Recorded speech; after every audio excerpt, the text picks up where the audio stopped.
नमस्कार। आज का दिन बेहद खास है। आप देख रहे हैं स्वराज एक्सप्रेस। मैं हूं आपके साथ मनोज सक्सेना। तो दिल्ली की दंगल में कौन जीतेगा, किसके सर सहरा सजेगा, ये आपको बताएंगे। शुरुआत हेडलाइंस के साथ। दिल्ली में वोटों की गिनती शुरू। पहले पोस्टल बैलेट की गिनती करीब घंटे भर बाद साफ होने लगेगी तस्वीर। रिजल्ट से पहले भगवान के दरबार में नेता विजय गोयल ने हनुमान मंदिर में की पूजा।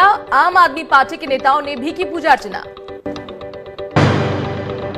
दिल्ली में सभी दल कर रहे हैं अपने अपने जीत के दावे। एग्जिट पोल में आपकी सरकार, मनोज तिवारी बोले 55 सीटें जीत सकती है बीजेपी। राज्यसभा में अहम बिल पास कराने की तैयारी में सरकार। बिल का अभी खुलासा नहीं। बीजेपी ने राज्यसभा में मौजूद रहने के लिए अपने सांसदों को जारी किया व्हिप। मोदी सरकार पर बरसी महबूबा मुफ्ती की बेटी इल्तिजा। कहा, अगर भड़काऊ बयान पर महबूबा मुफ्ती पर लगा है पीएसए तो फिर पूरी मोदी सरकार पीएसए में हो जाएगी बंद। गृह मंत्री भी अंदर हो जाएंगे।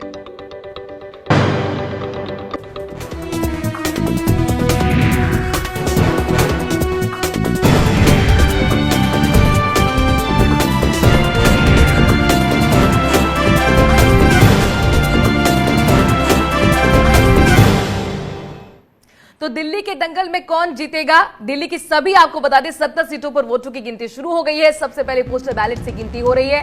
माना जा रहा है कि कुछ देर में पहला रुझान भी आ जाएगा। करीब घंटे भर बाद तस्वीर भी साफ होने लगेगी। हालांकि सभी एग्जिट पोल ने केजरीवाल सरकार की वापसी के पूरे अनुमान जताए हैं, लेकिन सभी पार्टियां अपनी अपनी जीत का दावा भी कर रही हैं। बीजेपी के प्रदेश अध्यक्ष मनोज तिवारी अब 55 सीटें जीतने का दावा कर रहे हैं। आपको याद होगा, पहले वो कह रहे थे 48 सीटें, अब उन्होंने ये आंकड़ा बढ़ा दिया है। अब वो 55 के लिए कॉन्फिडेंट है। तो वहीं मनीष सिसोदिया ने फिर से उनकी सरकार बनने की बात कही है।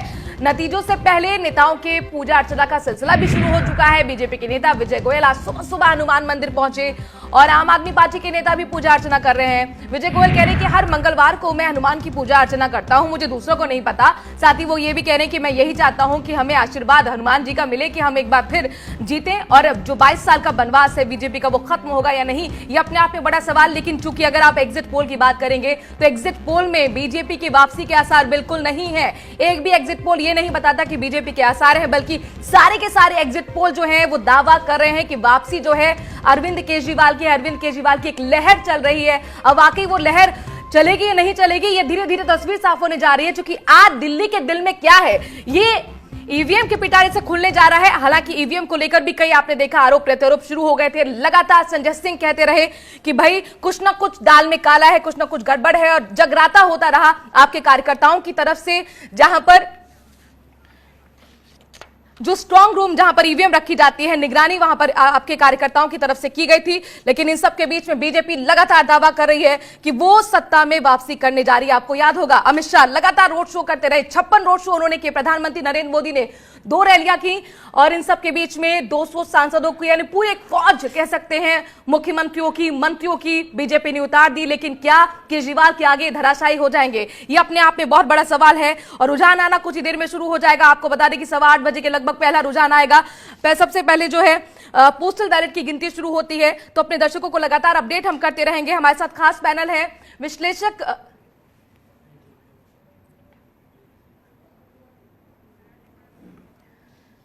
तो एक एक सीट का जो विश्लेषण हम करते हुए नजर आएंगे और आगे हम ये भी बताते जाएंगे कि आखिरकार किस किस के बीच में जो है वो कांटे की टक्कर नजर आ रही है। नेता लगातार रिएक्शन भी देना शुरू कर रहे हैं। तस्वीरें भी अलग अलग पार्टी मुख्यालय से आ रही हैं। ये आपके कार्यालय की तस्वीरें दिखा रहे हैं, जहां पर देखिए बलून आपको नजर आ रहे हैं, गुब्बारे आसमान में दिखाई दे रहे हैं, सजाया गया है दुल्हन की तरह। और यहां पर आम आदमी पार्टी का पूरा ये दावा है कि वो जीत रहे हैं और इसलिए जीत के जश्न की तैयारियां सुबह से ही शुरू हो गई हैं। लेकिन बीजेपी के नेता क्या कह रहे हैं, बीजेपी को भी सुनते हैं, चूंकि वो भी जीत के लिए पूरी तरह से आश्वस्त। सब भगवती कृपा से अच्छा होगा। सब ईश्वर आज बीजेपी के पक्ष में, दिल्ली का जनादेश होगा, ऐसा हमें पूरा विश्वास है। हमने तो कह दिया है, जो कहा है उस पे अभी हम उसी पे कायम है, 48+। दिल्ली विधानसभा चुनावों के अंदर हमने मेहनत की है। हनुमान जी से प्रार्थना है कि वो हमको बल दे, फल दे, और मैं समझता हूं दिल्ली विधानसभा चुनाव के अंदर बहुमत से भाजपा सरकार बनाएगी। तो बीजेपी के नेताओं को आपने सुन लिया, अब आम आदमी पार्टी के नेताओं को सुनते हैं, चूंकि वो भी कह रहे हैं कि वापसी तो हमारी ही हो रही है। 5 साल से जो आम आदमी पार्टी ने काम किया है, जो दिल्ली वालों के लिए काम किया है, उस काम का नतीजा बिल्कुल आम आदमी पार्टी को मिलेगा। जैसे हम साल भर एग्जाम की मेहनत करते हैं तो एग्जाम का रिजल्ट अच्छा आता है, उसी तरह 5 साल आम आदमी पार्टी ने, अरविंद केजरीवाल ने दिल्ली की जनता के लिए मेहनत की है, दिल्ली वालों की जिंदगी को सुधारा है। इसलिए हमें पूरा भरोसा है कि दिल्ली वाले एक बहुत भारी बहुमत से आम आदमी पार्टी को जिताने वाले हैं और अरविंद केजरीवाल को दिल्ली का मुख्यमंत्री फिर से बनाने वाले हैं। तो आतिश जी को सुन रहे थे आप, जो काफी एक्टिव रहती हैं, वोकल भी हैं, और वो कह रही हैं कि जीत तो हम ही रहे हैं, केजरीवाल फिर से वापसी कर रहे हैं, लेकिन जीत के दावे तमाम पार्टी अपनी तरफ से कर रही हैं। तो किसकी जीत में दम है, किसके दावों में दम है, ये देखना होगा। हमारे साथ खास पैनल है, क्योंकि एक एक सीट का विश्लेषण भी हम करते हुए नजर आने वाले हैं आगे। प्रशांत टंडन वरिष्ठ पत्रकार हमारे साथ स्टूडियो में मौजूद है, संजना शर्मा वरिष्ठ पत्रकार हमारे साथ जुड़ गई हैं, बिलाल हमारे संवाददाता भी जुड़ेंगे, इसके साथ ही फील्ड से हमारे साथ जुड़ गए हैं इमरान हमारे संवाददाता, और शशांक पाठक भी आप देख पा रहे हैं। शशांक पाठक भी लगातार हमें बताते रहेंगे कि आखिरकार रुझान जो है वो किस तरह से आगे बढ़ेंगे, किस तरह से नतीजे आएंगे। सबसे पहले हम प्रशांत टंडन जी आपसे क्विक रिएक्शन लेते हैं। जो एग्जिट पोल है वो तो ये कह रहे हैं कि केजरीवाल की वापसी, कितने एग्जिट साबित होंगे? नहीं, लग तो रहा, देखिए एग्जिट पोल के अलावा भी जब आप दिल्ली में घूम रहे थे और दिल्ली के चुनाव को देख रहे थे तो लग रहा था कि आम आदमी पार्टी को एक एज है, और वो एज इनको जो है एडवांटेज इनके आप कह लें कि काम है और काम का प्रचार भी है, दोनों बातें हैं। तो काम भी है, थोड़ा दिखता भी है, और काम का प्रचार भी उतना ही है। तो ये दोनों बातें हैं। पिछले इलेक्शन में देखिए, जब इनको अरविंद केजरीवाल को या आम आदमी पार्टी को ये उम्मीद नहीं थी कि इनको 67 सीट आ जाएगी। मैं उस दिन उनके आम आदमी पार्टी के दफ्तर में था और वो आश्चर्यचकित थे सब कि इतनी सीटें कैसे आ गई, इतना समर्थन कैसे दिल्ली की जनता ने इनको दे दिया। लेकिन इस बार ये आश्वस्त है, इस बार इनको मालूम है कि कितनी सीटें आएंगी या लगभग अंदाज है और कितना उन्होंने किया है। हाँ, इस बार एक नया इसमें फैक्टर जो जुड़ा है, वो पिछली बार कांग्रेस बिल्कुल साफ हो गई थी, इस बार कांग्रेस को सीटें कितनी आती नहीं आती तो अभी थोड़ी देर में पता चलेगा। जी, खाता खुलेगा या नहीं ये देखना होगा। लेकिन वोट परसेंटेज कांग्रेस का भी ऊपर जाएगा। चलिए, ये उपलब्धि आप मान सकते हैं कांग्रेस के लिए, आपके पास मैं आऊंगी, लेकिन इस बीच हम शशांक का रुख करते हैं। शशांक, चूंकि हम देख पा रहे हैं इमरान जो हैं वो आपके कार्यालय से दिख रहे हैं, क्योंकि बलून भी वहां पर दिख रहे हैं। शशांक, आप बताइए, आप कहां से हमें खबर दे रहे हैं और वहां पर किस तरीके का नजारा है? देखिए, हम इस वक्त जो गोल मार्केट में दिल्ली में जो काउंटिंग स्टेशन है वहाँ उसके पास खड़े हुए हैं, और जो नज़ारा है यहाँ पर जो तमाम काउंटिंग एजेंट्स हैं वो अंदर पहुँच चुके हैं और काउंटिंग शुरू हो चुकी है। और पहला रुझान हम संभव आशा कर रहे हैं कि 7:15 के आसपास हमें 8:15 के आसपास हमें यहाँ से मिलेगा। जी, 4 विधानसभा सीटों की यहाँ पर काउंटिंग चल रही है, नई दिल्ली, दिल्ली कैंट, राजेंद्र नगर, और इसके अलावा एक और सीट है जिसमें ये पता चल जाएगा अभी कुछ ही देर में कि जो रुझान है वो किस तरफ इशारा कर रहे हैं और क्या। तो तमाम यहाँ पे जो पार्टी कार्यकर्ता है, हमारी पार्टी, बीजेपी और कांग्रेस, उनके लोग हैं, मीडिया यहाँ पर है, और तमाम सुरक्षा के चाक चौबंद व्यवस्था भी है। जी, चूंकि हमने शशांक सुना कि कई जगह पर रूट जो ट्रैफिक है उसको भी डाइवर्ट किया गया है, तो यहाँ पर क्या इसी तरह की कोई खबर निकल कर सामने आ रही है? सब कुछ सामान्य है? जी बिल्कुल, ये जो रास्ता है गोल मार्केट के लिए पंचकुइया मार्ग की तरफ जो जाता है, ये पूरा ब्लॉक किया गया और जो गोल सर्कल है वहां से रूट को पूरा डाइवर्ट किया गया है। तो जहां भी काउंटिंग स्टेशन है वहां पर सुरक्षा के मद्देनजर वो पूरा आम आदमी के लिए, आम लोगों के लिए वो पूरा रास्ता ब्लॉक कर दिया गया है। जी ठीक है शशांक, आपके पास हम आएंगे, और इमरान भी हमारे संवाददाता बने हुए हैं, आपके कार्यालय से हमें दिख रहे हैं जहां पर जीत की जश्न की तैयारी भी शुरू हो गई है, लेकिन जीत होगी या नहीं? सजना जी, क्या लग रहा है आम आदमी पार्टी के लिए? एग्जिट पोल दिखा रहे हैं और जो आम एक रिपोर्टर्स जो रिपोर्ट दे रहे हैं, जो फील्ड में जा रहे हैं, उनका कहना है कि भाई एक एज है इनका। उसकी वजह है कि जो फ्री बीज उन्होंने दी हैं, उसकी वजह से भी उनको लोग चाहते हैं कि भाई कि जितने भी दिन मिले, बिजली का बिल नहीं आ रहा या फ्री में सफ़र कर रहे हैं, चाहे वो उन्होंने 31 मार्च तक ही रखा है, लेकिन एक ये जो फ्री की आदत है ना, हो सकता है इसका लाभ उनको मिले। यानी जो फ्री कि एक योजना लेकर आए थे केजरीवाल, वो मॉडल अब दिल्ली वासियों को पसंद आ रहा है, आप ये कह रहे हैं? नहीं, पसंद आ रहा है मतलब लोग लॉन्ग टर्म में नहीं सोच रहे हैं, उनको लग रहा है कि मुझे जो लाभ हो रहा है, पर्सनल गेन क्या है। दे आर नॉट थिंकिंग कि दिल्ली का क्या होगा या कल अर्थव्यवस्था का क्या होगा। जो फ्री की चीजें आ रही है ये कहाँ से आ रही हैं? क्या दुनिया में कुछ फ्री मिलता है? इमोशंस तक फ्री नहीं है। तो अगर वो बिजली फ्री दे रहे हैं तो किसी को तो कॉस्ट करेगा ना वो, पर लेकिन लोग उस बारे में नहीं सोच रहे हैं, हो सकता है उसका उनको लाभ मिले। ये सवाल जब प्रशांत जी पूछा गया था अरविंद केजरीवाल से कि दिल्ली की अर्थव्यवस्था की तो आप सोच नहीं रहे हैं, आप सब कुछ मुफ्त में दे रहे हैं, ये बीजेपी भी सवाल करती है, तो इसमें कुछ बुराई है? क्योंकि केजरीवाल तो ये कहते हैं कि देखिए मैंने तो कुछ भी टैक्स बढ़ाया नहीं, मेरी तरफ से तो ऐसा कुछ नहीं हुआ, मैं तो अपने ही बजट में से निकाल कर दे रहा हूं, तो उसमें बुरा क्या है? देखिए, पहली बात तो मैं कहूँगा कि दिल्ली की या कहीं की भी जनता को मुफ्तखोर कहना ये बुरी बात है। सबका देश की अर्थव्यवस्था में कंट्रीब्यूशन है, जीडीपी में कंट्रीब्यूशन है, और सब्सिडीज जो हैं वो उनका हक है। और आप अगर फ्रीबीज की बात करेंगे तो सबसे बड़े फ्रीबीज जिनको मिलते हैं वो कॉर्पोरेट सेक्टर है। आज भी जो बजट घाटा है केंद्रीय सरकार का, उसमें सबसे बड़ा जो कंट्रीब्यूशन है वो माफी के साथ आपको रोकना चाहेंगे क्योंकि बड़ी खबर आ रही है, 2 सीटों पर आम आदमी पार्टी आगे चल रही है, तो रुझान आ गया है, पहला रुझान आ गया है, और ये जो रुझान है वो आम आदमी पार्टी के लिए 2 सीटों पर आम आदमी पार्टी आगे चल रही है। एग्जिट पोल की तरफ ही इशारा कर रहे हैं रुझान, प्रशांत जी? बिल्कुल लग रहा है, क्योंकि अभी हालांकि अभी पोस्टल बैलेट है, लेकिन पोस्टल बैलेट में भी आम आदमी पार्टी को बढ़त दिखाई दे रही है। तो ये बढ़त मुझे लगता है कि ईवीएम जब खुलेगी तो नतीजे वैसे ही होंगे, लेकिन थोड़ा सा इसमें इस बार 67 सीट से आंकड़ा जो है वो कम रहेगा, इतना बड़ा बहुमत इस बार शायद ना मिले।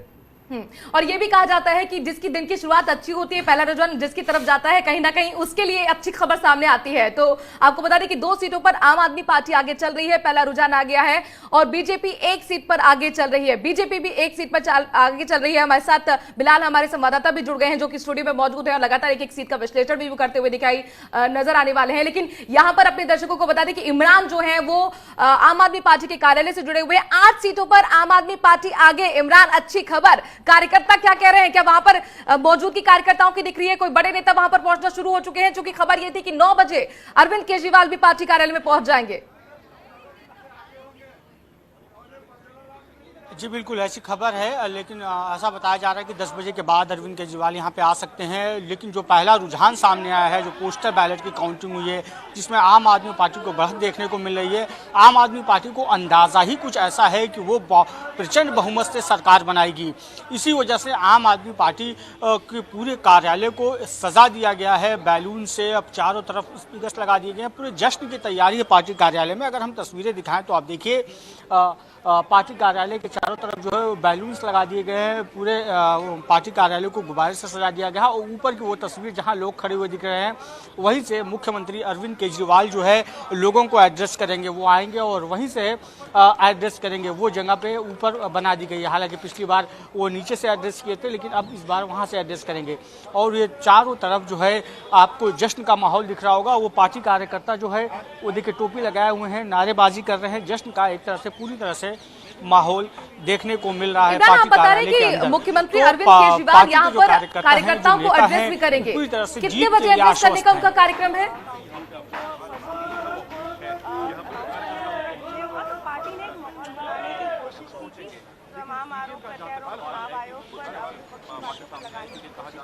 इमरान, आपको ऑडियो मिल रहा है?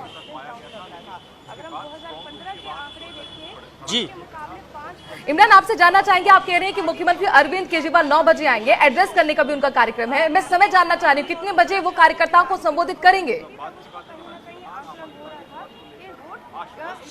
देखिए, समय अभी पार्टी कार्यालय से स्पष्ट नहीं बताया गया है कि समय कितने बजे होगा, लेकिन जैसे जैसे रुझान स्पष्ट होंगे तो वैसे आने की जो वक्त है उनका वो भी बता दिया जाएगा। लेकिन अभी जो अनुमान लगाया जा रहा है, जो पार्टी कार्यालय से जो सूत्रों के हवाले से खबर मिल रही है, वो ये है कि 10 बजे के बाद वो आ सकते हैं। क्योंकि पार्टी पूरी तरह से आश्वस्त है, इस बात को लेकर पार्टी को पूरी यकीन है कि 12 बजते जो है पूरा प्रचंड बहुमत का रुझान पार्टी कार्यालय पार्टी के जो फेवर में दिखेगा। इस वजह से पूरी तैयारी ठीक है इमरान, हमारे साथ बने रहिए और अपने दर्शकों को बता दें कि 32 सीटें, जी हाँ 32 सीटों पर आम आदमी पार्टी आगे चल रही है, बीजेपी 10 सीटों पर आगे चल रही है। आगे तो बहुत तेजी से आगे बढ़ते हुए आम आदमी पार्टी नजर आ रही है। बिलाल, चूंकि आपने इस पूरे कैंपेन को कवर भी किया है, जिस तरीके से तमाम पार्टियों ने अपना चुनाव प्रचार किया, यहां पर आप क्या महसूस कर रहे हैं? चूंकि आम आदमी पार्टी बहुत तेजी से रुझानों में तो कम से कम आगे ही दिख रही है।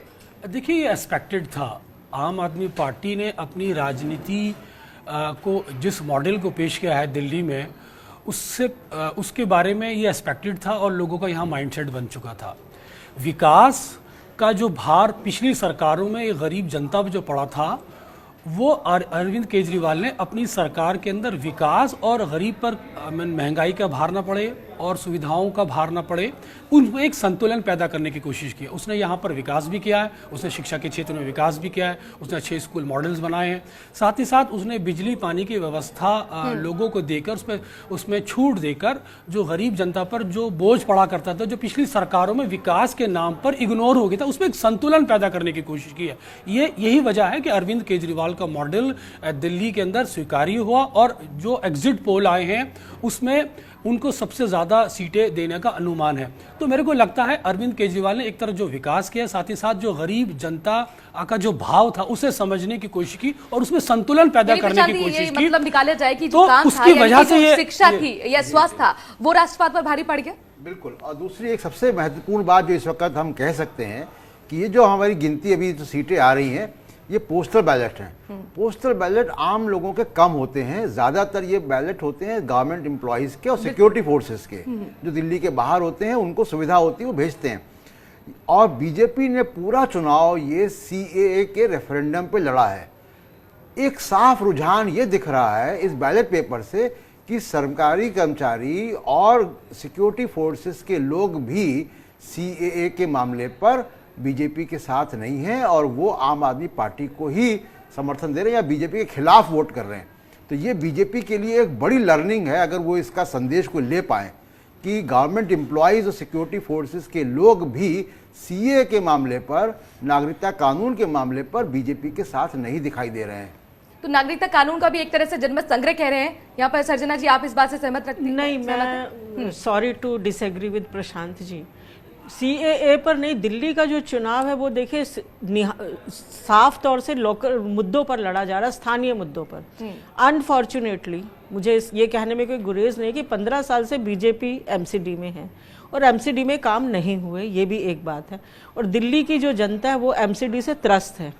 उसमें CAA का मुझे कोई भूमिका नहीं लगती, मुझे इसमें MCD सबसे ज्यादा गुनहगार लगती है। इसमें लागू होने के बाद पहला ये चुनाव है और शाहीन बाग के इर्द गिर्द ही पूरी कैंपेनिंग बीजेपी की रही है। वो तो आप कुछ भी जोड़ लीजिए, कह लीजिए, वो तो अपने आकलन है। गोली मारो सालों को, ये सारी नहीं, वो तो दोनों तरफ से है। देखिए Prashant ji, don't be one sided. तो वहाँ शाहीन बाग से भी बहुत चीजें हुई थी कि हमने अपने बच्चों को लोरियां नहीं सुनाई हैं, हमने ट्विंकल ट्विंकल लिटिल स्टार नहीं सिखाया है, हम करबला सिखाते हैं। ये दोनों तरफ से चल रहा है, इसलिए आप किसी को नहीं कहिए। आप चुनाव के मैदान में CAA को मुद्दा लेकर आए और जनता और आपके सरकारी कर्मचारी और सिक्योरिटी फोर्सेस के लोग स्थानीय मुद्दों पर है, आपको नकार रहे हैं उस बिल को। आप बीजेपी, ये तो आप मना नहीं कर सकती ना सर्जना जी की बीजेपी की जो पूरी कैंपेनिंग थी उसमें आप देखें शाहीन बाग पे जो भाषण होता था वो 60% होता था, 40% में बताया जाता था कि हम दिल्ली के लिए क्या करने जा रहे हैं। नहीं, हेडलाइन क्या बनती थी मीडिया की? मीडिया क्या बनाता है ये भी तो डिपेंड करता है ना। अभी मैं आपको एक उदाहरण देती हूँ, मेरा भी 40 साल का अनुभव पत्रकारिता में 35 साल का है जी। एक स्टेट में चुनाव हो रहे थे, सर्वे होकर आए, तो सर्वे में आया कि 60% people will vote for BJP और 40% ने डिसाइड नहीं किया। मैंने हेडलाइन वो बनाई तो मेरे एडिटर ने हेडलाइन काट दी। उन्होंने कहा नहीं, गुजरात के 40% लोग जानते ही नहीं कि किसको वोट करना है। हाँ। तो ये जो बायस है उसको हम पत्रकारिता मानते नहीं है। मीडिया क्या कह रहा है, ठीक है, कुछ चीजें लेकिन एक चीज पे तो आप एग्री करेंगे नहीं कि धारा 370 को गिनाया गया, कामों के जो बड़े बड़े पोस्टर लगाए गए केंद्र के, वो ट्रिपल तलाक लगाया गया, वो CAA लगाया गया, मोदी का चेहरा लगाया गया, लेकिन सबके बीच में ये इतने बड़े बड़े कामों को अगर आप गिना रहे हैं उसके बावजूद भी केजरीवाल की अगर वापसी हो रही है तो चूक कहाँ हो रही है? सुनिए मेरी बात, आपने मेरी बात पे ध्यान नहीं दिया। मैंने कहा अनफॉर्चुनेटली MCD को जो परफॉर्मेंस 15 साल में करनी चाहिए वो नहीं की, इसलिए बीजेपी के पास क्या था दिल्ली में दिखाने के लिए? वो केंद्र के कामों की गिनती उन्होंने कराई। अगर MCD ठीक से परफॉर्म करती तो कोई जरूरत ही नहीं थी केंद्र को। आपको लगता है दिल्ली के चुनाव में केंद्र को आना चाहिए? तो इसका संदेश क्या निकलता है बिलाल? ये कि राष्ट्रीय मुद्दे हमें नहीं चाहिए, हमें स्थानीय मुद्दे चाहिए, जो कि विधानसभा चुनाव है, यही संदेश निकल रहा है? देखिए, किसी हद तक आपकी बात ठीक है, लेकिन हमें इसको लार्जर परिप्रेक्ष्य में समझने की जरूरत है। भारतीय जनता पार्टी की केंद्र में सरकार है, उन्होंने जो रोजगार देने के वादे किए थे, उन्होंने जो विकास देश की जनता को देने की बात की थी, जब वो डिलीवरी मैकेनिज्म उनका फेल हो गया तो केजरीवाल के जो स्टेट की जो फैसिलिटीज थी वो रेलिवेंट हो गई। उसके इस कंट्रास्ट में देखना पड़ेगा। जब मोदी सरकार किसी चीज़ के वादे करती है, उसको डिलीवर नहीं कर पाती, तो राज्य द्वारा दी गई सुविधाएं प्रासंगिक हो जाती है, रेलिवेंट हो जाती हैं। एक तो ये बहुत बड़ा फैक्टर है। साथ ही साथ देश की जनता का मनोविज्ञान है, हमेशा से हिंदुस्तान की जनता को उसकी सुविधाएं हमेशा से पसंद आई हैं। अगर उनकी उस दिल्ली की जनता को कुछ सुविधा मिल रही है तो यकीनन वो अपनी सुविधा को एड्रेस करना चाहता है और अपनी सुविधा के अनुरूप वोट करना चाहता है। यही कुछ हुआ है दिल्ली के अंदर। लोगों को जो बिजली पानी की व्यवस्था में जो रिलैक्सेशन मिला है, उस पर केजरीवाल ने पूरा अपना विकास का मॉडल डेवलप किया है और यहीं से उन्होंने एक केजरीवाल मॉडल देने की कोशिश की है जो दिल्ली की जनता को मानसिक रूप से एक संतुष्टि देता है और इसी संतुष्टि ने लोगों को केजरीवाल को वोट देने के लिए प्रेरित किया। हालांकि भारतीय जनता पार्टी ने पूरे चुनाव को एक सांप्रदायिक वातावरण में पैक करने की कोशिश की, लेकिन दिल्ली की जनता का जो मिजाज है, दिल्ली की जनता का जो सोच है, वो पढ़ी लिखी है, वो इसमें फर्क महसूस कर पाई, मॉडल पसंद आ रहा है, वो इसमें फर्क महसूस कर पाई और उस फर्क को महसूस करके उन्होंने वोट दिया। छोटी सी बात जोड़ूंगा इसमें, सिर्फ ये कि अभी जो लोगों के रुझान आपको दिख रहे हैं वो बैलेट पेपर के रुझान हैं।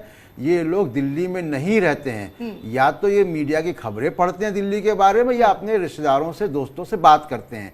उस आधार पे उन्होंने पोस्टल बैलेट पे वोट दिया है, जिसकी गिनती अभी चल रही है। अब पोस्टल बैलेट में भी अगर रुझान आम आदमी पार्टी को आ रहा है और बीजेपी का बहुत हाई पिच कैंपेन नहीं काम कर रहा है, तो ये बीजेपी के लिए एक संदेश है, क्योंकि उन्हीं के कर्मचारी, केंद्रीय सरकार के कर्मचारी, सिक्योरिटी फोर्सेस भी आपको वोट नहीं दे रहे हैं। ये चिंता की बात है। ठीक है, बड़ी खबर मैं अपने दर्शकों को बता दूं, चूंकि कौन सीट से कौन आगे चल रहा है अब ये भी सामने आने लगा है। आम आदमी पार्टी के दिलीप पांडे जाने माने नेता हैं, बड़े नेता हैं, वो पीछे चल रहे हैं। नजफगढ़ से आपके कैलाश जो है वो पीछे चल रहे हैं। विश्वासनगर से बीजेपी के ओपी शर्मा आगे चल रहे हैं। इसके साथ ही 12 सीट पर बीजेपी आगे चल रही है, लेकिन 33 सीटों पर आम आदमी पार्टी आगे चल रही है। ये एक बार फिर अपने दर्शकों को बता दें, ये रुझान है, पोस्टल बैलेट की गिनती अभी हो रही है और उसके बाद धीरे धीरे तस्वीर साफ होगी, नतीजे सामने आने लगेंगे। शशांक हमारे संवाददाता जो हैं वो गोल्ड मार्केट्स के सेंटर से जुड़े हुए हैं, जो कि काउंटिंग सेंटर है, और 21 काउंटिंग सेंटर पर वोटों की गिनती अब कुछ ही देर में शुरू होगी। पहले पोस्टल बैलेट की गिनती हो रही है। यहां पर आपके पास शशांक क्या जानकारी मिल रही है? देखिए, जो अभी जानकारी है उसके मुताबिक जो आम आदमी पार्टी है उसके करीब 33 सीटों पर वो आगे चल रही है। वहीं पे गांधीनगर में जो अरविंदर सिंह लवली हैं कांग्रेस के उम्मीदवार, वो भी आगे बताए जा रहे हैं। लेकिन हालांकि अभी स्पष्ट वक्त का रुझान हमें इस वक्त का रुझान नहीं बता। लेकिन जैसे प्रशांत जी ने कहा कि हमें ध्यान रखना पड़ेगा कि ये जो रुझान है वो पोस्टल बैलेट के हैं, उन लोगों के हैं जो खबरों को सुन के, दूर से देख के और लोगों से बातचीत करके वोट देते हैं, जो सरकारी कर्मचारी हैं। तो उसके बाद जब मतगणना वाकई में ईवीएम से गिनती चालू होगी, तब ये स्पष्ट हो पाएगा कि जो रुझान है वो कितने अंतर को बढ़ा पा रहे हैं। जी, अरविंद सिंह लवली की यहाँ पर बिलाल बात करते हैं, जो कि कांग्रेस बीट को आप कवर करते रहे हैं। 4 बार से विधायक रहे गांधीनगर से, लेकिन 2015 का चुनाव नहीं लड़ा था, नाराजगी हुई थी कांग्रेस से, बीजेपी में भी गए, फिर कांग्रेस में आ गए। यहाँ पर आप क्या प्रेडिक्ट कर पा रहे हैं? बड़े नेता है। देखिए, अरविंदर सिंह लवली गांधीनगर से चुनाव लड़ रहे थे। मैं उनकी कॉन्स्टिट्यूंसी में गया, मैंने कवर करने की कोशिश की। जो पैटर्न मुझे वहां समझ में आया, तो मेरे को वहां पर मुकाबला त्रिकोणीय समझ में आया। वहां पर भारतीय जनता पार्टी भी ठीक ठाक लड़ी है और कांग्रेस भी, अरविंदर सिंह लवली मजबूत उम्मीदवार हैं, और आप पार्टी का तो एज सभी जगह देखा जा रहा है दिल्ली की सभी सीटों पर।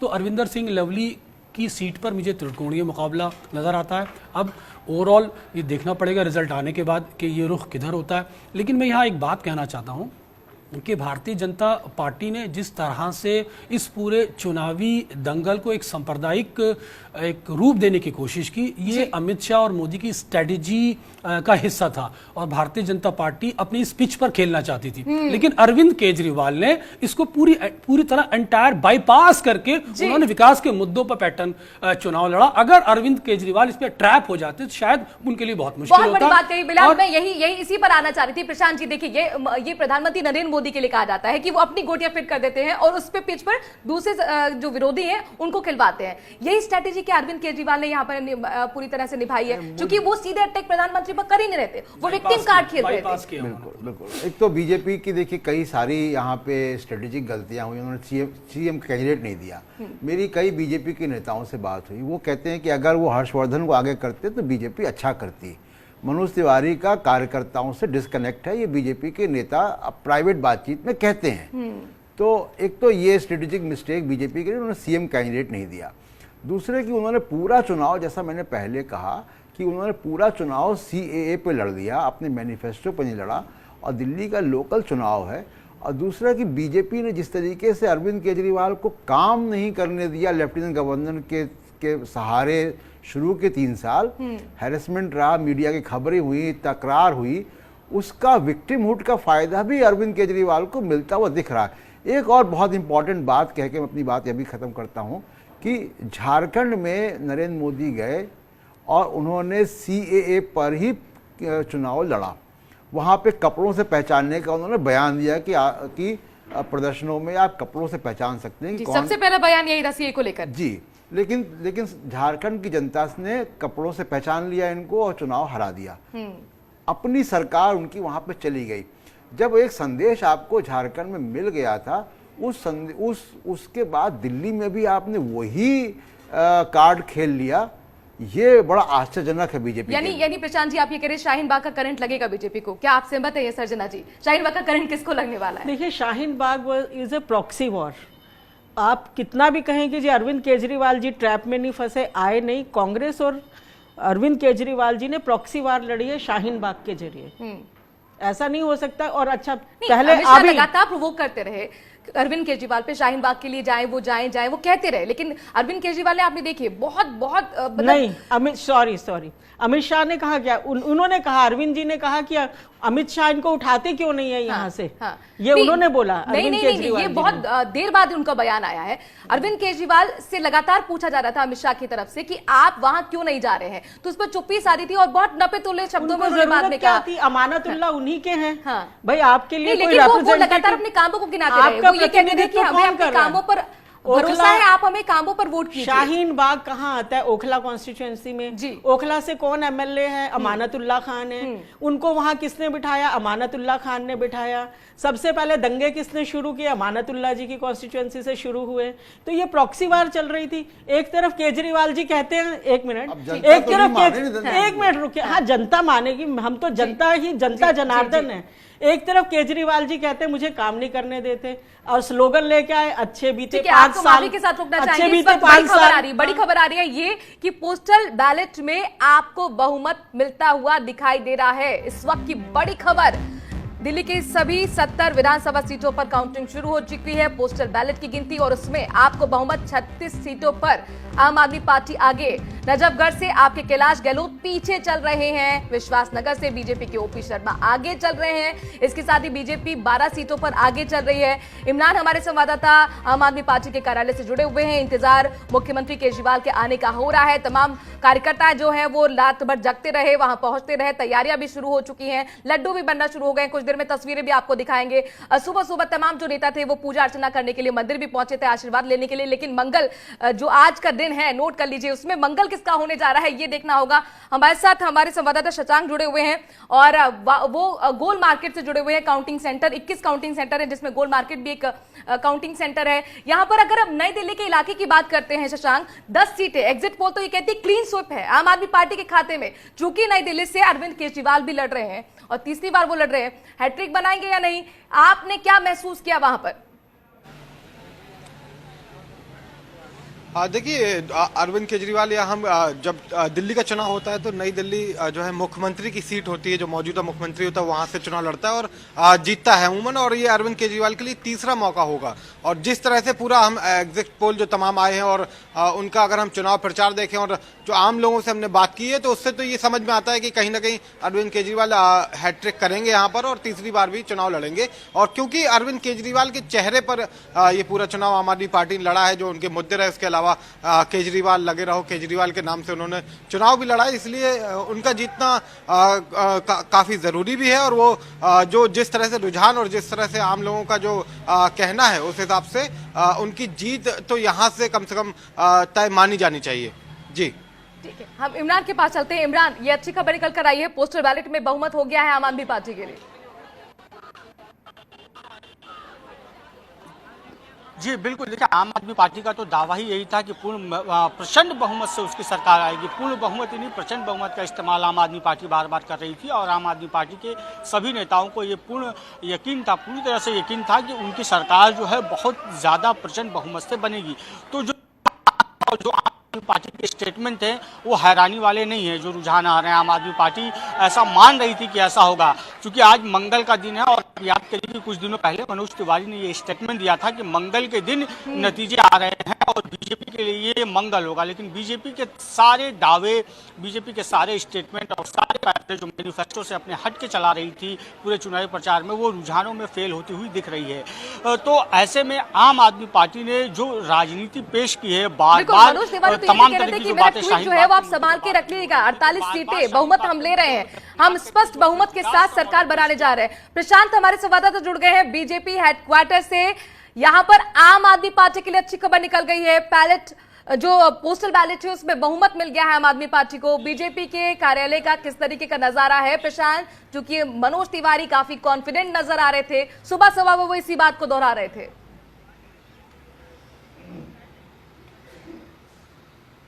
जी बिल्कुल, आपको बता दूं कि दिल्ली बीजेपी प्रदेश अध्यक्ष प्रदेश कार्यालय में इस वक्त मैं मौजूद हूं। हालांकि मीडिया का काफ़ी जमावड़ा लगा हुआ है और जो दिल्ली बीजेपी प्रदेश के लोग हैं, जो कार्यकर्ता हैं, वो धीरे धीरे पहुंचना शुरू हो गए हैं पार्टी ऑफिस के अंदर। मनोज तिवारी से जब हमने भी बात करी थी 9 तारीख को, चुनाव जिस दिन हुआ था उसके अगले दिन, तो काफ़ी रिलैक्स मूड में थे और आश्वस्त नजर आ रहे थे कि 48 जो मैंने रात ट्वीट किया है 48 सीटें बीजेपी जीतेगी, आप उसको सेव करके रख लीजिए। मैं खुद आपके दर्शकों को कहना चाहता हूं कि 48 से ऊपर का ही आंकड़ा आएगा और आज भी 48 से बल्कि 55 पर मनोज तिवारी आ गए। तो लेकिन अभी जो शुरुआती रुझान आए हैं उसमें एक जरूर यहां पर चिंता का विषय बीजेपी के लिए जरूर है और कहीं ना कहीं जो एग्जिट पोल दिखाए जा रहे थे वो एक तरह से अभी शुरुआती जो रुझान है, हालांकि कहना थोड़ा जल्दबाजी जरूर होगी क्योंकि अभी आधा घंटा ही हुआ है, पोस्टल बैलेट्स ही खुले हैं, ईवीएम खुलनी बाकी है, लेकिन अभी के रुझानों में देखा जाए तो बीजेपी की स्थिति कुछ खासा अच्छी नजर नहीं आ रही। वहीं पूर्ण बहुमत लेती हुई आम आदमी पार्टी नजर आ रही है। वहीं कांग्रेस भी कहीं ना कोशिश में है कि इस बार खाता खोला जाए, कुछ अच्छी जो महत्वपूर्ण सीटें हैं उस पर टक्कर दी जाए। ठीक है प्रशांत, हमारे साथ बने रहिए। इस बीच बड़ी खबर आ रही है कि अरविंद केजरीवाल जो है वो पार्टी कार्यालय पहुंच चुके हैं। हालांकि 9 बजे का वक्त रखा गया था लेकिन वो समय से पहले पहुंच गए हैं। 8:30 बजे ही अरविंद केजरीवाल पार्टी कार्यालय पहुंच चुके हैं। इससे पहले उनके घर के भी नजारे भी हमने अपने दर्शकों को दिखाए। वहां से जो तस्वीरें आई थी उसमें एक छोटा केजरीवाल भी बना हुआ था। जो बच्चे थे वो वहां पर फूल से ऑल द बेस्ट लिख रहे थे। तो जश्न की तैयारियां शुरू हो चुकी हैं सुबह से ही और यहाँ पर काफी कॉन्फिडेंट है आम आदमी पार्टी की जीत उन्हीं की होगी, हैट्रिक लगाई जाएगी। लेकिन क्या वाकई जो एग्जिट पोल है वो एग्जिट साबित होंगे, ये अपने आप में देखने वाली बात होगी। 12 से 1 बजे तक कह सकते हैं तस्वीर साफ हो जाना शुरू हो जाएगी। इमरान हमारे संवाददाता जुड़े हुए हैं। इमरान, आपके पास क्या खबर है, चूंकि यहां पर यह बताया जा रहा है अरविंद केजरीवाल पहुंच चुके हैं पार्टी कार्यालय। देखिए, अरविंद केजरीवाल अभी पार्टी कार्यालय नहीं पहुंचे हैं। पार्टी कार्यालय पहुंचने का जो समय है वो पार्टी कार्यालय की तरफ से अभी बताया नहीं गया है और पार्टी कार्यालय में हम मौजूद हैं और पीछे ये तस्वीरें देखिए, वो जो लॉन दिख रहा है वहीं से वो अंदर की तरफ आएंगे, वहीं उनकी गाड़ियां खड़ी होती हैं। तो अभी गेट बंद है, गेट खोला नहीं गया सुरक्षा कारणों से, तो अभी पार्टी कार्यालय में अरविंद केजरीवाल नहीं पहुंचे हैं। हाँ, जल्द ही उनके आने की सूचना दी जा रही है कि किसी भी वक्त अरविंद केजरीवाल आ सकते हैं। तो अभी तक वो पहुंचे नहीं है पार्टी कार्यालय में। और लेकिन ठीक है, इस खबर में सुधार हम करना चाहेंगे। अरविंद केजरीवाल का इंतजार हो रहा है, कुछ ही देर में पहुंचेंगे। इमरान चूंकि पार्टी कार्यालय से जुड़े हुए हैं और इसी वो हम लिए हमें वो बेहतर तरीके से बता भी सकते हैं, बता रहे हैं इमरान की कुछ ही देर में पहुंचने वाले हैं अरविंद केजरीवाल। यहाँ पर प्रशांत जी, क्या बीजेपी के पास कोई चेहरा ना होना ये नुकसान दे गया? जी, अगर आप पिछला इलेक्शन याद करें तो किरण बेदी को उन्होंने मुख्यमंत्री का उम्मीदवार बनाया था, वो अपना चुनाव हार गई और डिजास्टर साबित हुई, एब्सोल्यूट डिजास्टर साबित हुई। तो मेरे ख्याल से ये डर, बीजेपी उस डर से निकल नहीं पाई। दूसरा एक बहुत महत्वपूर्ण बात है कि 22 साल पहले बीजेपी की सरकार थी, तो ये जो न्यू वोटर है, जो यंग वोटर है, जिसकी उम्र 25 साल है, जिसकी उम्र 30 साल भी है मान लीजिए, उसके जहन में पिछली बीजेपी की सरकार कैसी थी दिल्ली में वो रेफरेंस पॉइंट ही नहीं है। यानी बीजेपी की सरकार, आप सोचिए कि बीजेपी की सरकार दिल्ली में जब थी तब दिल्ली में मेट्रो नहीं थी। तो ये जो जनरेशन नई पूरी आ गई, इसके पास कोई रेफरेंस पॉइंट ही नहीं है। और अब अगर इस बार भी अगर चुनाव हारते 27 साल हो जाएंगे बीजेपी को दिल्ली की सत्ता से बाहर हुए। ये दिल्ली वो जगह है जहां आरएसएस का बहुत बड़ा कंसंट्रेशन है।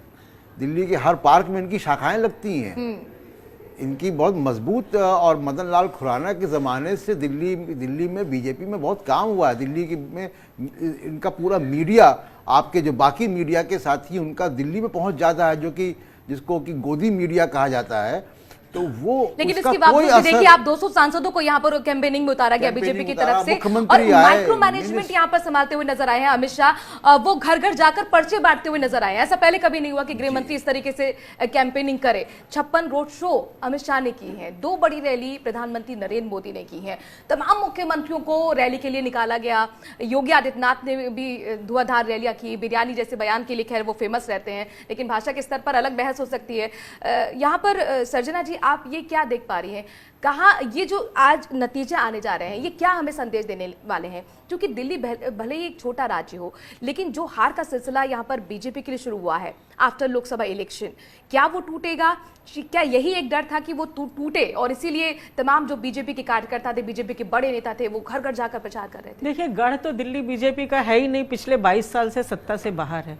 15 साल शीला दीक्षित जी रही, फिर उसके बाद केजरीवाल जी आए। सबसे बड़ा मुद्दा मैं यहाँ मानती हूँ, राष्ट्रीय मुद्दे मायने नहीं रखते। यहाँ सबसे बड़ा मुद्दा है स्थानीय सुविधाएं और जो मुफ्त का जो अभी फ्री जो चला है। अब देखिए उनका देखा देखी, कल बंगाल का बजट आया, ममता बनर्जी ने फ्री यूनिट बिजली का घोषणा कल की। कल और राज्यों में चुनाव होगा, सभी इस मॉडल को फॉलो करेंगे। ये शॉर्ट टर्म गेन पार्टी के लिए हो सकता है, जो भी पार्टी, चाहे वो बीजेपी, कांग्रेस, आप, एनीबडी। पर आपको मैं एक चीज बता देती हूँ, ये लॉन्ग टर्म में जाके देश को, राज्यों को बहुत ज्यादा नुकसान करेगा। आप पारसी समाज से कुछ सीखना चाहिए कि आप पारसी के किसी फंक्शन में जाइए, वहाँ हर फंक्शन में everybody has to buy a coupon. उनकी फैमिली में अगर 5 लोग हैं तो 5 कूपन खरीदेंगे। फ्री का सिस्टम नहीं चलेगा बहुत लंबा। हाँ, शॉर्ट टर्म चल गया, उसके बाद लंबा नहीं चल सकता। लॉन्ग टर्म किफायती नहीं है अर्थव्यवस्था के लिहाज से। बिलाल, आप कुछ कहना चाह रहे हैं? मैं कुछ एडिशन करना चाहूंगा। अगर ये सवाल सिर्फ राज्य सरकारों पर उठाया जा रहा है कि फ्री का व्यवस्था नहीं चलेगी, तो इस पॉइंट पर हमें केंद्र सरकार को भी नहीं भूलना चाहिए कि 1,45,000 करोड़ के कॉर्पोरेट घरानों के कर्जे माफ कर दिए जाते हैं। तो देखिए, जब संतुलन की बात होती है तो दोनों तरफ हो, एक तरफा ना हो। अगर आप सिर्फ केजरीवाल को पॉइंट आउट करना चाहेंगी तो भारतीय जनता पार्टी की तरफ भी नजर उठती है कि कॉर्पोरेट घरानों के कर्जे क्यों माफ किए गए। नंबर 1। नंबर 2, भारतीय जहां तक रहा अर्थव्यवस्था का सवाल, अर्थव्यवस्था में जो दिन पर दिन गिरावट आ रही है वो सिर्फ बिजली पानी की सुविधा की वजह से नहीं आ रही है। ये जो स्टेट का इशू है, अर्थव्यवस्था में जो गिरावट आ रही है वो राष्ट्रीय नीतियों की वजह से आ रही है। आप उसको सही तरह से चेक नहीं कर पा रहे हैं, अपनी पॉलिसी नहीं बना पा रहे हैं, और आप अपने कामों पर सही तरह से फोकस नहीं कर पा रहे हैं। क्योंकि जब आप को काम करने का मौका मिला है, उस समय आप जब सांप्रदायिकता करेंगे, उस समय आप रिफ्ट करेंगे, उस समय आप झगड़े की राजनीति करेंगे, उस समय आप अपने आप को स्टेट में इन्वॉल्व करेंगे, उस समय आप सरकारें गिराएंगे, तो विकास का काम कब करेंगे? सवाल ये होता है कि अर्थव्यवस्था is a different ball game. अगर आपत्ति जता रही है, बिलाल जी, आपने मेरे, you have not understood my point. मेरा कहना यह है कि ये मॉडल ठीक नहीं है, उसमें कोई भी हो, बीजेपी, कांग्रेस, सवाल उठाए, लेकिन मैनिफेस्टो की जब बात आती है तो वो ये कहते हैं कि हम भी मुफ्त देंगे। तो मैं क्या कह रहा हूं, ये मॉडल ठीक नहीं है। वो कोई भी पार्टी अडॉप्ट करे, किसी भी पार्टी में, उसमें पार्टी इज इमैटेरियल। मैं मॉडल की बात करूं कि ये फ्री का मॉडल लॉन्ग टर्म में बहुत ये मॉडल ठीक नहीं है, क्योंकि गरीब को क्या चाहिए? मुफ्त बिजली पानी चाहिए, मॉडल की बात कर रहे हैं, स्कूल चाहिए, जो दे रही है आम आदमी पार्टी। किसी भी अर्थशास्त्री से आप बात करेंगे तो वो अर्थशास्त्री क्या कह रहे हैं कि इस इकोनॉमिक क्राइसिस से निकलने का, कि जो परचेजिंग पावर है, जो बाइंग कैपेसिटी है, जो उपभोक्ता का क्रय शक्ति है, वो बुरी तरह से गिर गया है। दशकों से ज़्यादा उसमें गिरावट है। 45 साल का आंकड़ा बेरोजगारी का पार हो चुका है। तो अगर आप रूरल कंजम्पशन को नहीं बढ़ाएंगे, अगर आप मांग को नहीं बढ़ाएंगे, तो इंडस्ट्री भी नहीं चलेगी, इकोनॉमी भी नहीं चलेगी। देखिए, तो वो मांग कैसे बढ़ाएंगे आप? मांग तभी बढ़ाएंगे ना जब आम आदमी पर आप आर्थिक भार कम करेंगे, तभी तो बाजार से सामान खरीदेगा। मनु, देखिए, पूरा अर्थव्यवस्था का जो फंडामेंटल है वो डिमांड एंड सप्लाई पे आके खड़ा होता है। अगर डिमांड एंड सप्लाई में संतुलन बना रहता है तो ये पूरी अर्थव्यवस्था सुचारू रूप से चलती रहती है। होता क्या है, जो फंडामेंटल इकोनॉमी का, जब अर्थव्यवस्था में सुस्ती आती है तो गरीब की जेब में पैसा होना चाहिए ताकि वो खर्च कर सके। जब खर्च करने की उसके पास ताकत होती है तो कंजम्पशन की उसके कैपेसिटी बढ़ती है। तो पूरी अर्थव्यवस्था में अगर आप देखें, संतुलन के लिए गरीब के पास पॉकेट में पैसा होना चाहिए। यही डॉक्टर मनमोहन सिंह मॉडल था और यही अगर आप पूर्व सरकारों को देखें तो प्लानिंग कमीशन की नीति आपकी रही स्ट्रेटेजी को है, हम समझते इसीलिए हैं। मनरेगा इमरान, में हमें ज्यादा बेहतर फंड तरीके से दिए बता जाते पाएंगे थे। क्योंकि आपको वो कवर भी करते रहे चुनावी कैंपेन और तमाम प्रत्याशियों से वो बातचीत भी करते रहे, रोड शो भी कवर करते रहे। इमरान पार्टी कार्यालय से भी हमारे साथ जुड़े हुए हैं। इमरान, सबसे पहले तो ये बताइए, चूंकि हम यहाँ पर बहस कर रहे हैं कि क्या केजरीवाल मॉडल जो है, जो काम का जो मॉडल है, जो मुफ्त यहाँ पर चीजें लोगों को दी गई, क्या दिल्ली के लोगों को वो पसंद है, या यहाँ पर चूक बीजेपी से ये हुई कि वो चेहरा नहीं दे पाए? क्या आपको लग रहा है, यहाँ पर आपने क्या महसूस किया इस दौरान?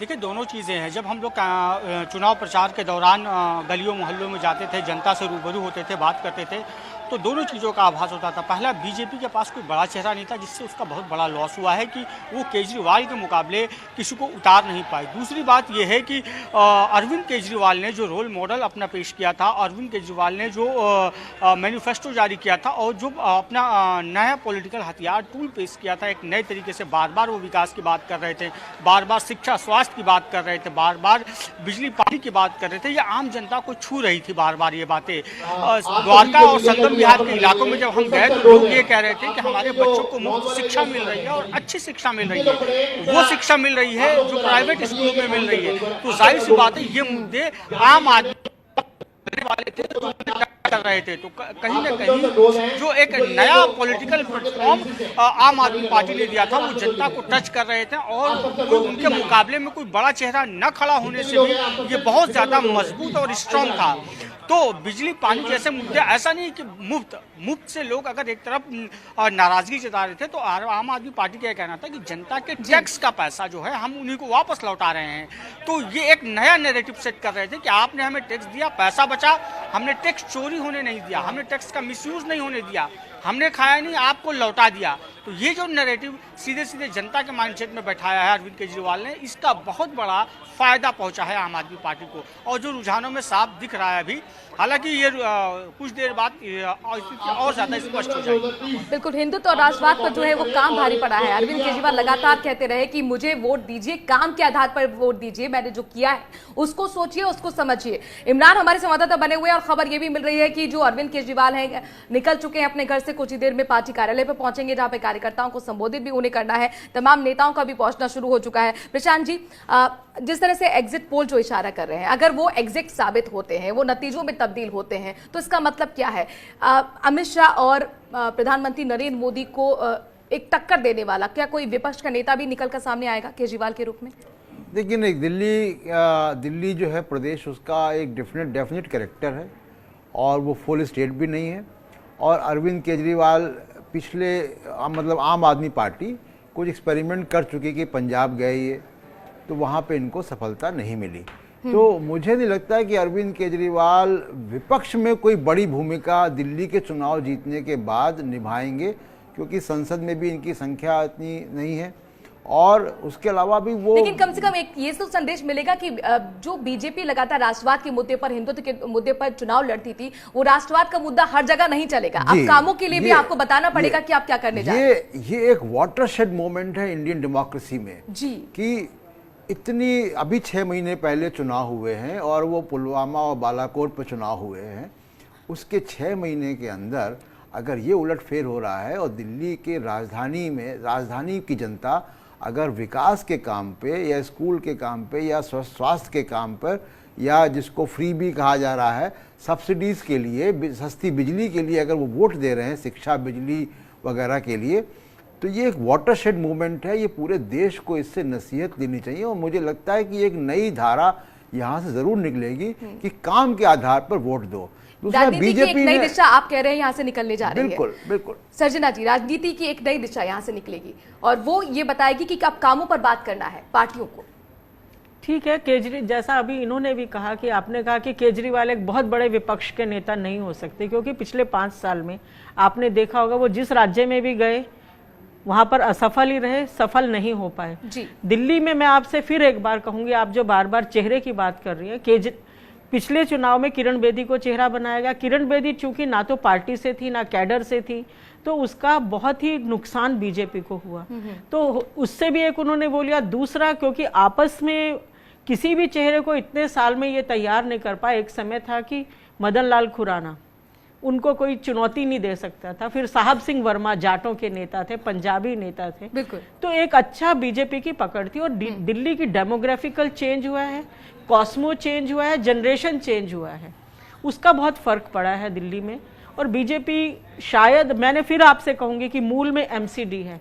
अगर एमसीडी ने अच्छे काम किए होते, समझिए इस संकेत को समझिए कि विश्लेषण मैं माफी के साथ को रोकना चाहूंगी, विश्लेषण हम लगातार करते रहेंगे, संकेतों की बात करेंगे, लेकिन इस वक्त बड़ी खबर यह है कि आम आदमी पार्टी 2/3 बहुमत ले चुकी है। पोस्टल बैलेट की गिनती में 50 सीटों पर आम आदमी पार्टी आगे। आपको बता दें कि रुझानों में आगे चल रही है आम आदमी पार्टी, 2/3 बहुमत आम आदमी पार्टी को मिल गया है रुझानों में। इस वक्त की बड़ी खबर, आम आदमी पार्टी 50 सीटों पर आगे, रुझानों में आम आदमी पार्टी 2/3 बहुमत ले चुकी है। तो इस वक्त की बड़ी खबर अपने दर्शकों को बता दें, आम आदमी पार्टी के लिए शुरुआत तो अच्छी हो गई है, कम से कम रुझानों में 2/3 बहुमत मिल चुका है। इमरान हमारे संवाददाता पार्टी कार्यालय से जुड़े हुए। इमरान, क्या वहां पर जश्न की तैयारी भी शुरू हो गई? कम से कम रुझानों में तो अच्छी खबर आम आदमी पार्टी के लिए मिल गई है, 2/3 बहुमत।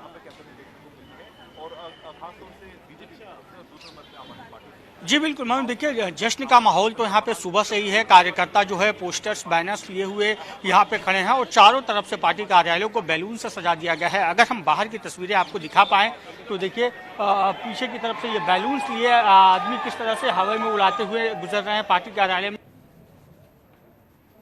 जी, फ्रीज हो गया फ्रेम, हम फिर से जाएंगे इमरान के पास। लेकिन अब सवाल यह भी उठने लगा है बिलाल, जिस तरीके के यहाँ पर हमें रुझान आना शुरू हो गए हैं, क्या 2015 वाला करिश्मा ज्यादा दिखा पाएगी आम आदमी पार्टी? देखिए, जो रुझान बता रहे हैं उससे तो यही प्रतीत होता है। लेकिन मैं यहाँ एक बात आपको बताना चाहता हूँ कि अगर केजरीवाल इस बार भी कामयाब होते हैं तो यकीनन इस केजरीवाल मॉडल को अपनाने का दूसरे राज्यों को मौका मिलेगा, नंबर 1। नंबर 2, दूसरी बात यह है कि भारतीय जनता पार्टी जिस पैटर्न पर हिंदुस्तान के अंदर एक सांप्रदायिकता की राजनीति को राष्ट्रवाद के नाम पर करने की कोशिश कर रही थी, उसको एक चेक मिलेगा। साथ ही साथ भारतीय जनता पार्टी को रिकंसीडर करना पड़ेगा अपनी स्ट्रैटेजी को कि वो हर जगह स्टेट इश्यूज पर राष्ट्रीय मुद्दों को थोपकर, राष्ट्रीय मुद्दों के नाम पर थोपकर चुनाव नहीं लड़ सकती। सबक है, खासतौर से बीजेपी के लिए सबक है कि और ये इसके अंदर जो सबसे बड़े चाणक्य माने जाते हैं अमित शाह, मेरा ख्याल है ये सबसे बड़ा स्ट्रेटेजिकल फेलियर उनका माना जाएगा। बिल्कुल। और यहाँ पर अब सीधे चलते हैं, हमारे साथ हमारे संवाददाता प्रशांत जुड़े हुए हैं बीजेपी मुख्यालय से, क्योंकि वहां पर अब जाहिर तौर पर सभी की निगाह टिकी हुई है।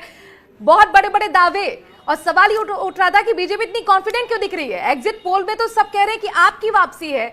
अब यहां पर कॉन्फिडेंस क्या कुछ लूज होता हुआ नजर आ रहा है? वहां पे नेताओं से अगर आपकी इस बीच बातचीत हुई हो, उनके बॉडी लैंग्वेज को अगर आप समझ पाए हो प्रशांत?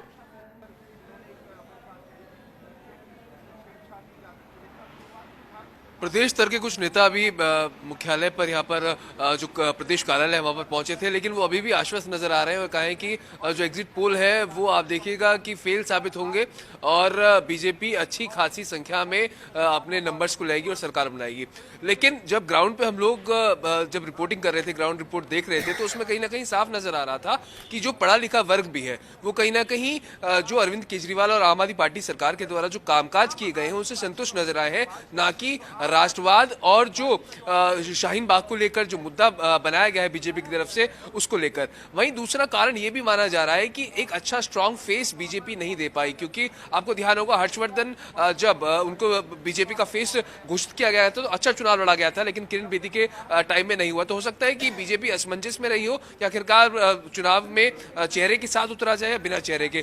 तो अरविंद केजरीवाल वर्सेस नरेंद्र मोदी, अगर ये पिक्चर दिल्ली की जनता में जब गई थी तो जब हम लोगों ने लोगों से बात करी थी और जानने की कोशिश की थी, आपको रोकना चाहेंगे, इस वक्त हमें खबर मिल रही है पार्टी कार्यालय में अरविंद केजरीवाल पहुंच रहे हैं। इमरान, क्या अपडेट?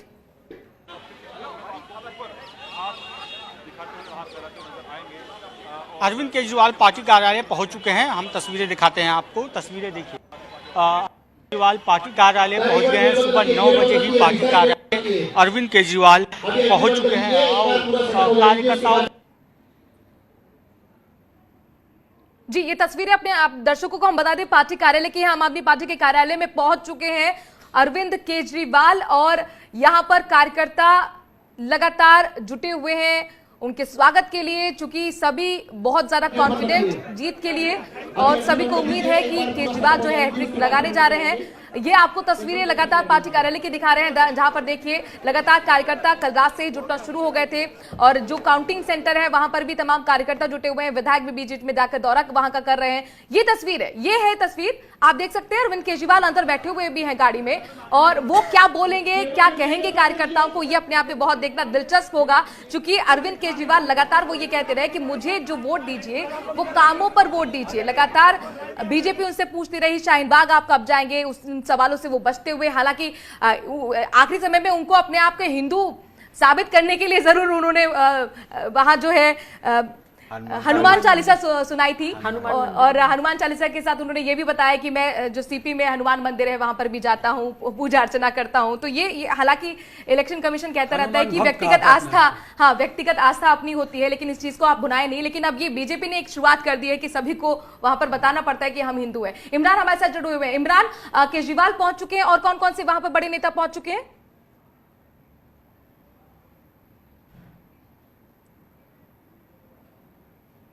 इमरान तक लग रहा है आवाज नहीं पहुंच पा रही है, चूंकि बहुत ज्यादा कार्यकर्ता जो है वहां पर जश्न की तैयारी के साथ साथ काफी शोरगुल भी है, शायद इसलिए आवाज नहीं पहुंच पा रही हो। लेकिन प्रशांत जी, आपसे हम यह समझना चाहेंगे, जो हमने देखा है हरियाणा में चूंकि स्पष्ट बहुमत नहीं मिल पाया, महाराष्ट्र लूज कर दिया, झारखंड लूज कर दिया बीजेपी के लिए, बहुत बड़ी यहां पर कोशिश थी कि कम से कम दिल्ली जीते। क्या लग रहा है 22 साल का जो बनवास है वो खत्म हो पाएगा बीजेपी के लिए या नहीं? या अगर नहीं तो फिर वो चूक कहां हो गई बीजेपी से, चूंकि खुद जो चाणक्य माने जाते हैं वो चुनावी मैदान में थे। हाँ, लेकिन अगर आप दिल्ली की सड़कों पर जाएंगे, बात करें, आम आदमी से बात करें, किसी ऑटो वाले से बात करें, टैक्सी वाले से बात करें, किसी मिडिल क्लास व्यक्ति से बात करें, किसी स्टूडेंट से बात करें, किसी अनएम्प्लॉयड या एम्प्लॉयड यूथ से बात करें, तो एक सिरे से आपको एक रेफरेंडम मिलेगा कि भाई इनसे कहो एम्प्लॉयमेंट, इनसे कहो कि प्याज महंगा है, इनसे कहो नौकरियां नहीं हैं, इनसे कहो कि इकॉनमी नीचे जा रही, तो ये जवाब देते हैं पाकिस्तान। तो लोग ये पाकिस्तान के नाम से चिढ़ गए हैं। और इसीलिए मैं बार बार कह रहा हूं कि ये अभी भी जो हमारे पास रुझान आ रहे हैं वो सरकारी कर्मचारियों और सिक्योरिटी फोर्सेस के हैं। दिल्ली की जनता के, अभी जो दिल्ली में रहते हैं लोग, उनके रुझान 9 सवा 9 के बाद आएंगे। तो ये एक बड़ी लर्निंग है, लेकिन मुझे लगता नहीं कि बीजेपी इससे बाहर निकल पाएगी, क्योंकि बीजेपी ने कभी भी 2004 के चुनाव के अलावा बीजेपी के पूरे हिस्ट्री में कभी भी बिना पोलराइजेशन के चुनाव लड़ा ही नहीं है। बीजेपी का ग्राफ क्यों नीचे गिर रहा है लगातार लोकसभा इलेक्शन के बाद, हम ऐसा देख रहे हैं? सर्जना जी। नहीं, मैं इसको ग्राफ नीचे करना नहीं कहूंगी, क्योंकि लोकसभा में आप देखिए कि उनको, आप जो सबसे बड़ी चीज आपने अब तक मेंशन नहीं की, कांग्रेस का आप जिक्र ही नहीं कर रही है कहीं भी। भाई हम ये मान के चल रहे थे सब लोग, नहीं सुनिए, खाता नहीं खुला तो आप चर्चा चल रहे हैं गांधीनगर से, चर्चा तो उम्मीद थी, हम सब ये मान के, सबका आकलन था कि कांग्रेस का वोट परसेंटेज बढ़ेगा, कुछ सीटें जीतेगी। लेकिन कांग्रेस तो कहीं भी आप देखिए, लवली जिनसे कह रहे थे, अलका लांबा जी को देखिए, ये जो उनके दिग्गज जिनको माना जा रहा था जीत सुनिश्चित है, तो कांग्रेस की भी पॉलिसी अभी हुआ क्या कि आप आमने सामने की टक्कर है, तीसरा कोई है ही नहीं बीच में। तो इसका, और दिल्ली के मुद्दे, फिर भी मैं आपसे कहूंगी, देश और दिल्ली के मुद्दे दोनों अलग हैं। लोकसभा चुनाव से पहले 3 राज्यों में कांग्रेस जीती थी, लेकिन उसके बाद आप देखिए कि बीजेपी कितने बड़े बहुमत से वापस आई।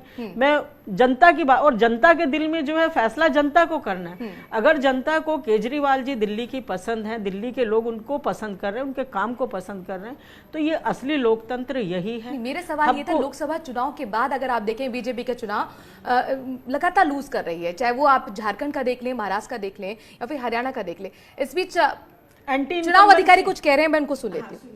अच्छी मुफीद व्यवस्थाएं हमने कराई हैं। इवन जहां से आपने एंट्री की होगी वहां भी पुलिस की व्यवस्था बड़ी हैसल फ्री थी। जो आपके पास कार्ड्स थे और जो आपको आइडेंटिटी दिए गए थे उसके बेस पे आपको कोई दिक्कत नहीं आई होगी। तो हमने बहुत ही अच्छा और फ्रेंडली अरेंजमेंट यहाँ पे कराया। ट्रेंड्स आर अवेलेबल, आप तो ट्रेंड्स देख रही हैं कि यहाँ पे क्या चल रहा है, आपको पता भी होगा। और रिजल्ट दोपहर बाद तक फाइनल हो जाएंगे, क्योंकि ऑफिशियली रिजल्ट डिक्लेयर में कुछ प्रोसीजरल चीज़ें होती हैं, तो उसको कंप्लीट करके हम डिक्लेयर करते हैं। लेकिन आप फाइनली कह लें 3-4 बजे के आसपास हम रिजल्ट फाइनली अनाउंस कर सकते हैं। 3-4 बजे के आसपास? जी जी। सर, इसके अलावा जो बैलेट पेपर है उसकी गिनती शुरू हो चुकी है? हाँ, पैरेलली गिनती चलती रहती है। बैलेट पेपर की गिनती जो है पैरेलली चलती है। उसके आपने नीचे गए भी होंगे, तो जहाँ तक आप गए तो उसके राइट हैंड साइड में 2 केबिन्स बने हुए थे, और जो चारों तरफ से और ऊपर से भी घिरे हुए थे कि कोई भी पेपर इधर से उधर न जाए। तो उसमें उसकी काउंटिंग चल रही है। इसी तरह ETPBS की भी काउंटिंग चल रही है। जो पोस्टल बैलेट हम भेजते हैं ना, आजकल आपको पता है election commission electronically postal ballot transmit करता है सर्विस वोटर्स को जो नौकरियों में सेवाओं में है, तो वो भर के फिर भेजते हैं, तो उनको QR कोड से हम मिलाते हैं। हमारे QR कोड भी लगे हैं, आपने देखा होगा नीचे, और एक बार वो मैच होने के बाद उनको पोस्टल बैलेट में हम कन्वर्ट कर देते हैं, फिर उनकी काउंटिंग होती है। तो पोस्टल बैलेट और ETPBS की काउंटिंग 2 केबिन्स में साथ में चल रही है, आपने देखा होगा। सर एक अहम सवाल ये कि आम जनता अगर देखना चाहे, रिजल्ट देखना चाहे तो कैसे देख सकती है? देखिए, ऐप इसके लिए डिजाइन हाँ, एनकोर हमारा है, इलेक्शन कमीशन ऑफ इंडिया ने डिज़ाइन किया है और पब्लिक डोमेन में अवेलेबल है। और एनकोर में बिल्कुल रन टाइम पे जैसे एक राउंड कंप्लीट होगा और जैसे ही उसको क्लियरेंस दे देंगे ऑब्जर्वर साहब लोग, तो वो सिस्टम इंटर हो जाएगा और वो एंट्री इरिवर्सिबल है। एक बार इंटर होने के बाद वापस नहीं होती, उसके लिए हायर लेवल पे इलेक्शन कमीशन परमिशन लेना पड़ेगा। तो वो डेटा ऑथेंटिक है और राउंड वाइज आप एनकोर पे पब्लिक देख सकती है। वैसे इलेक्शन कमीशन की वेबसाइट पे भी अवेलेबल है और हम भी अनाउंस यहाँ पे करते रहते हैं। Thank you sir. Thank you. तो चुनाव अधिकारी को आप सुन रहे थे जो बता रहे हैं कि 3 से 4 बजे के बाद तस्वीर साफ हो जाएगी। खैर, इस बार इलेक्शन कमीशन भी काफी सवालों के घेर में रहा है प्रशांत जी। चाहे बीजेपी की तरफ से तमाम नेताओं की जो भड़काऊ बयान है उसको लेकर किस तरह की कार्रवाई हुई, और यहाँ पर जो वोटिंग प्रतिशत आने में देरी हुई इसको लेकर भी कई सवाल आम आदमी पार्टी की तरफ से भी उठाए गए थे। लगातार इलेक्शन कमीशन का जो रोल है वो भी उस पर भी सवाल खड़े हो रहे हैं और इलेक्शन कमीशन को भी अपना परसेप्शन या अपनी इमेज बिल्डिंग की कोई चिंता नहीं है। और इस भी 70 के 70 रुझान आ चुके हैं और कांग्रेस का भी खाता नहीं खुला और 16 सीटें बीजेपी की, 54 आम आदमी पार्टी की। हमारे इसमें बिलाल इसका जवाब हमें दे सकते हैं। बिलाल, एक भी अभी तक खाता कांग्रेस का खुला नहीं है, उम्मीद किससे हो सकती है खाता खुलेगा या नहीं? देखिए, जहां तक कांग्रेस का सवाल है, कांग्रेस यकीनन ग्राउंड पे बहुत कमजोर रही है, साबित हुई है, पिछली बार भी साबित हुई है। कांग्रेस के लिए आत्मचिंतन, आत्ममंथन का समय है। लेकिन इस बार कांग्रेस कहीं से कहीं तक चुनाव में नजर भी नहीं आई। उन लोगों, उनके लीडर्स ने इसको फुल फ्लैश तरीके से लड़ा। लेकिन ये जो आज मॉडल केजरीवाल ने एक विकास का मॉडल पेश किया है, ये देश के अंदर एक मैसेज देगा कि एक मोदी मॉडल था, एक केजरीवाल मॉडल है, जिसको मोदी ने गुजरात मॉडल के नाम से दिया था, और आज हिंदुस्तान की जनता उसमें फर्क महसूस कर लेगी। ठीक है, प्रशांत हमारे साथ जुड़े हैं। प्रशांत, चूंकि यहाँ पर बीजेपी के नेताओं की तरफ से ये कहा गया था कि 3 से 6 बजे तक की जो वोटिंग हुई थी वो हमारे पक्ष में गई है और इसीलिए हम इतने कॉन्फिडेंट हैं कि देखिए जीत हमारी ही होने जा रही है। लेकिन यहाँ पर ये बताइए कि आखिरकार अब आप क्या महसूस कर रहे हैं? बीजेपी नेता क्या अभी भी कॉन्फिडेंट दिख रहे हैं? चूंकि 2/3 बहुमत रुझानों में तो आम आदमी पार्टी का हो चुका है।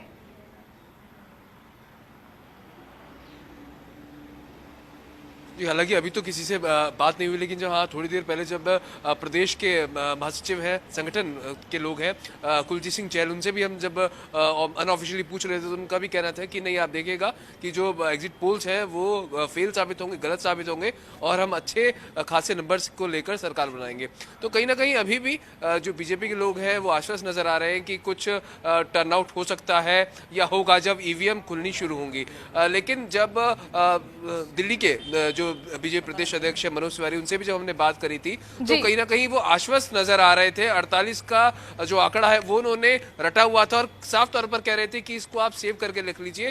ट्वीट को मेरा जो है 11 तारीख को बिल्कुल आप याद करेंगे, ट्वीट मेरा वायरल होने वाला है कुछ देर बाद और उसको लेकर क्या मीम्स बनेंगे या फिर वाकई उनकी जीत का दावा सही निकलेगा ये हम देखेंगे। लेकिन इस अपने दर्शकों को बता दें कि कांग्रेस के बारे में हम जब जिक्र कर रहे थे तो अब कांग्रेस के लिए भी अच्छी खबर ये है, सर्जना जी, खाता खुल गया है। चलिए, अच्छी बात है। हम तो चाहते हैं कांग्रेस बनी रहे, पुरानी पार्टी है। क्योंकि आप देखिए कि जो 2015 दिल्ली के चुनाव के बाद MCD के चुनाव हुए और लोकसभा चुनाव हुए, उसमें आपका अगर वोट प्रतिशत देखा जाए तो वो तीसरे नंबर पर रही।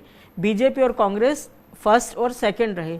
लेकिन कांग्रेस का अभी इतना पीछे रहना ये सच में चिंता का विषय भी है और हैरानी का विषय भी। में आपको मैं याद दिला दूं कि कांग्रेस का वोट प्रतिशत बढ़ा था और मैं वही तो कह रही हूँ, वही मैं आपसे कह रही हूँ कि कांग्रेस का वोट प्रतिशत बढ़ा और आप तीसरे नंबर पर रही। MCD में भी आप तीसरे नंबर पर रही। लेकिन अब फिर मैं आपसे कह रहा हूँ कि मुद्दे अलग अलग होते हैं हर चीज। क्या कुछ ऑफर करने के लिए नहीं था या यहाँ भी जो फेस की जरूरत थी वो नहीं? आप तीनों चाहे कितना भी कहें कि ये मॉडल बहुत अच्छा है, अभी भी मैं एक सिटीजन के रूप में मैं मानती हूँ ये फ्री की सुविधाएं नहीं होनी चाहिए। इमरान के पास नुकसानदायक। इमरान, ये बताइए आपके पास क्या अपडेट है? अरविंद केजरीवाल पहुंच चुके हैं, क्या हो रहा है पार्टी दफ्तर पर? इमरान तक लगता है हमें आवाज नहीं पहुंचती, हम फिर से संपर्क साधने की कोशिश करें। दिल्ली की सभी 70 सीटों के रुझान आ गए हैं। रुझानों में आपको 2/3 बहुमत मिला है। आम आदमी पार्टी 52 सीटों पर आगे चल रही है, जबकि बीजेपी 17 सीटों पर आगे चल रही है। इस वक्त की बड़ी खबर, आम आदमी पार्टी 52 सीटों पर आगे चल रही है। ये रुझान है, अपने दर्शकों को बता दें, अभी नतीजे आना शुरू नहीं हुए हैं और रुझानों में आम आदमी पार्टी के लिए अच्छी खबर, 52 सीटों पर आगे, जबकि बीजेपी 17 सीटों पर आगे।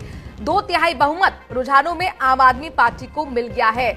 70 सीटों के रुझान आ चुके हैं। दिल्ली की 70 विधानसभा सीटें जिन पर रुझान आ गए हैं। रुझानों में आपको 2/3 बहुमत मिल गया है। आम आदमी पार्टी 52 सीटों पर आगे चल रही है, जबकि बीजेपी 17 सीटों पर आगे चल रही है। कांग्रेस का भी खाता खुल गया है। कांग्रेस को एक सीट पर बताया जा रहा है वो आगे चल रही है, तो रुझानों में कांग्रेस का खाता खुल गया है। एक सीट पर कांग्रेस आगे, जबकि बीजेपी 17 सीटों पर आगे। इसके साथ ही 52 सीटों पर आम आदमी पार्टी आगे चल रही है। 2/3 बहुमत रुझानों में आम आदमी पार्टी को मिल गया है। एग्जिट पोल लगातार इशारा कर रहे थे कि केजरीवाल की लहर है, केजरीवाल वापसी कर रहे हैं, हैट्रिक बनाएंगे या नहीं, ये अब धीरे धीरे तस्वीर साफ होगी 1 से 2 बजे के बीच में। लेकिन रुझानों में आम आदमी पार्टी के लिए ये अच्छी खबर। बिलाल, ये जो अब खबर आ रही है, आम आदमी पार्टी 2/3 बहुमत 52 सीटों पर आगे, यकीनन देखिए एक्सपेक्टेड था, लेकिन मैं एक बार फिर कहना चाहूँगा, भारतीय जनता पार्टी ने जो दिल्ली के अंदर आप पार्टी ने जो लोगों को सुविधाएं प्रोवाइड कराई और जो एक स्ट्रक्चर खड़ा किया, उस पर जो सांप्रदायिकता की बिजली गिराने की कोशिश की, अगर ये जन सरोकार से नहीं जोड़ा होता तो शायद उसमें दरारें पड़ जाती। भारतीय जनता पार्टी को अपनी रणनीति को दोबारा रिकंसिडर करने की ज़रूरत है और सोचने की ज़रूरत है उनसे गलती हुई।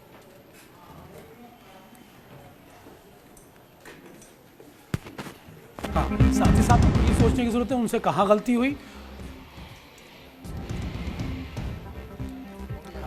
लेकिन जो रुझान बता रहे हैं वो ये अपने आप में साबित करते हैं कि लोगों ने अपने हितों को प्राथमिकता दी, लोगों ने अपनी सुविधाओं को प्राथमिकता दी, लोगों ने अपने शिक्षा और बिजली पानी के मुद्दों को प्राथमिकता दी, और साथ ही साथ वो किसी तरह की सांप्रदायिक राजनीति के ट्रैप में नहीं फंसे। हालांकि बार बार उन पर बाउंसर मारा जा रहा था सांप्रदायिकता का, लेकिन केजरीवाल ने अपने आप को पूरी तरह बाईपास किया और हर बाउंसर पर उन्होंने डक करते हुए अपने आप को खूबसूरती से निकाल लिया। अगर वो किसी भी बाउंसर पर हुक करने की कोशिश करते तो हो सकता था वो बाउंड्री पर कैच हो जाते। तो कुल मिलाकर भारतीय जनता पार्टी ने केजरीवाल को राज्य मुद्दों पर जो घेरने की कोशिश की सांप्रदायिकता के माध्यम से, वो पूरी तरह जनता ने उसे नकार दिया है। और दिल्ली की जनता, जहां पर हर समुदाय का आदमी रहता है, हर हिंदुस्तान का हर राज्य से यहाँ आदमी आता है, ये उस मानसिकता को भी दर्शाता है कि अगर राज्य सरकारें अपने किए गए वादों को, अपने किए गए अपने कमिटमेंट्स को पूरा करती हैं तो यकीनन नतीजे भी उसके अनुरूप ही मिलते हैं। तो बहुत शुक्रिया आपका बिलाल। तो इस समय दिल्ली के सभी 70 सीटों के रुझान आ गए हैं। रुझान में आपको 2/3 बहुमत मिला है। आम आदमी पार्टी 52 सीटों पर आगे चल रही है, जबकि बीजेपी 17 सीटों पर आगे है। और कांग्रेस का खाता अभी खुलने का एक संकेत भर मिला है, एक सीट पर वो आगे है। हमारे साथ स्टूडियो में बिलाल सब्जवारी हैं, संजना शर्मा हैं और प्रशांत टंडन हैं स्टूडियो में। इसके अलावा प्रशांत त्यागी हमारे संवाददाता भी हमसे जुड़े हैं। मैं हूं पंकज श्रीवास्तव।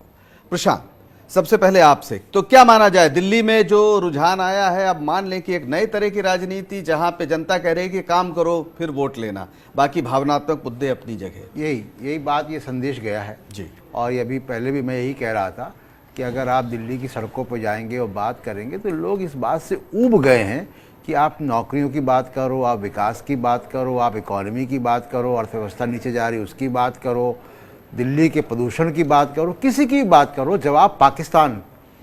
तो ये पाकिस्तान के जुमले से लोग चिढ़ गए हैं कि ये पूरा चुनाव शाहीन बाग और पाकिस्तान पे लड़ दिया। और ये बड़े आश्चर्य की बात है कि बीजेपी ने ये क्यों किया, क्योंकि विधानसभाओं के चुनाव हमेशा स्थानीय मुद्दों पे लड़े जाते हैं। और आज भी बीजेपी के लोगों से आप पूछेंगे तो वो यही कहेंगे कि स्थानीय मुद्दे थे, लेकिन बीजेपी के जितने भी स्टार प्रचारक थे, क्या उन्होंने स्थानीय मुद्दे उठाए? एक ने भी नहीं। कोई कह रहा है कि गोली मारो, कोई कह रहा है शाहीन बाग, कोई कह रहा है बटन यहाँ दबाओ, करंट वहां लगे शाहीन बाग में। तो ये दुनिया भर का जो चला पूरा, तो जनता अपनी ही जनता को करंट मारने के चक्कर में फ्यूज उड़ा है। जनता ने हेट स्पीच को करारा तमाचा दिया है। संजना जी, कहाँ गलती हुई बीजेपी से? कुछ तो गलतियां हुई होंगी तभी वो हारी है। क्या लगता है आप? देखिए इसमें क्या है, आप सारे इस डिबेट में कांग्रेस को हम कहीं डिस्कस नहीं कर रहे और सीन में ला ही नहीं एक ही सीट, उसको क्या डिस्कस करेंगे? सुनिए तो सही, नहीं डिस्कस क्यों नहीं करेंगे? पिछली बार शून्य थी, बड़ी इस बार एक पा रही है, ज्यादा बड़ी पार्टी है, एक बड़ी पार्टी है और पुरानी पार्टी है, तो इसलिए कांग्रेस का सीन से पूरी तरह गायब हो जाना भी एक चिंता का विषय है। नंबर 2, अरविंद केजरीवाल जी स्थानीय मुद्दों को लेकर ही चुनाव जीत रहे हैं और जीते हैं, क्योंकि राष्ट्रीय मुद्दे और स्थानीय मुद्दे अलग हैं। तीसरा, बीजेपी की एमसीडी 15 साल से बीजेपी एमसीडी पर कब्जा है बीजेपी का। अनफॉर्चुनेटली एमसीडी को जो काम करने चाहिए वो एमसीडी ने नहीं किए।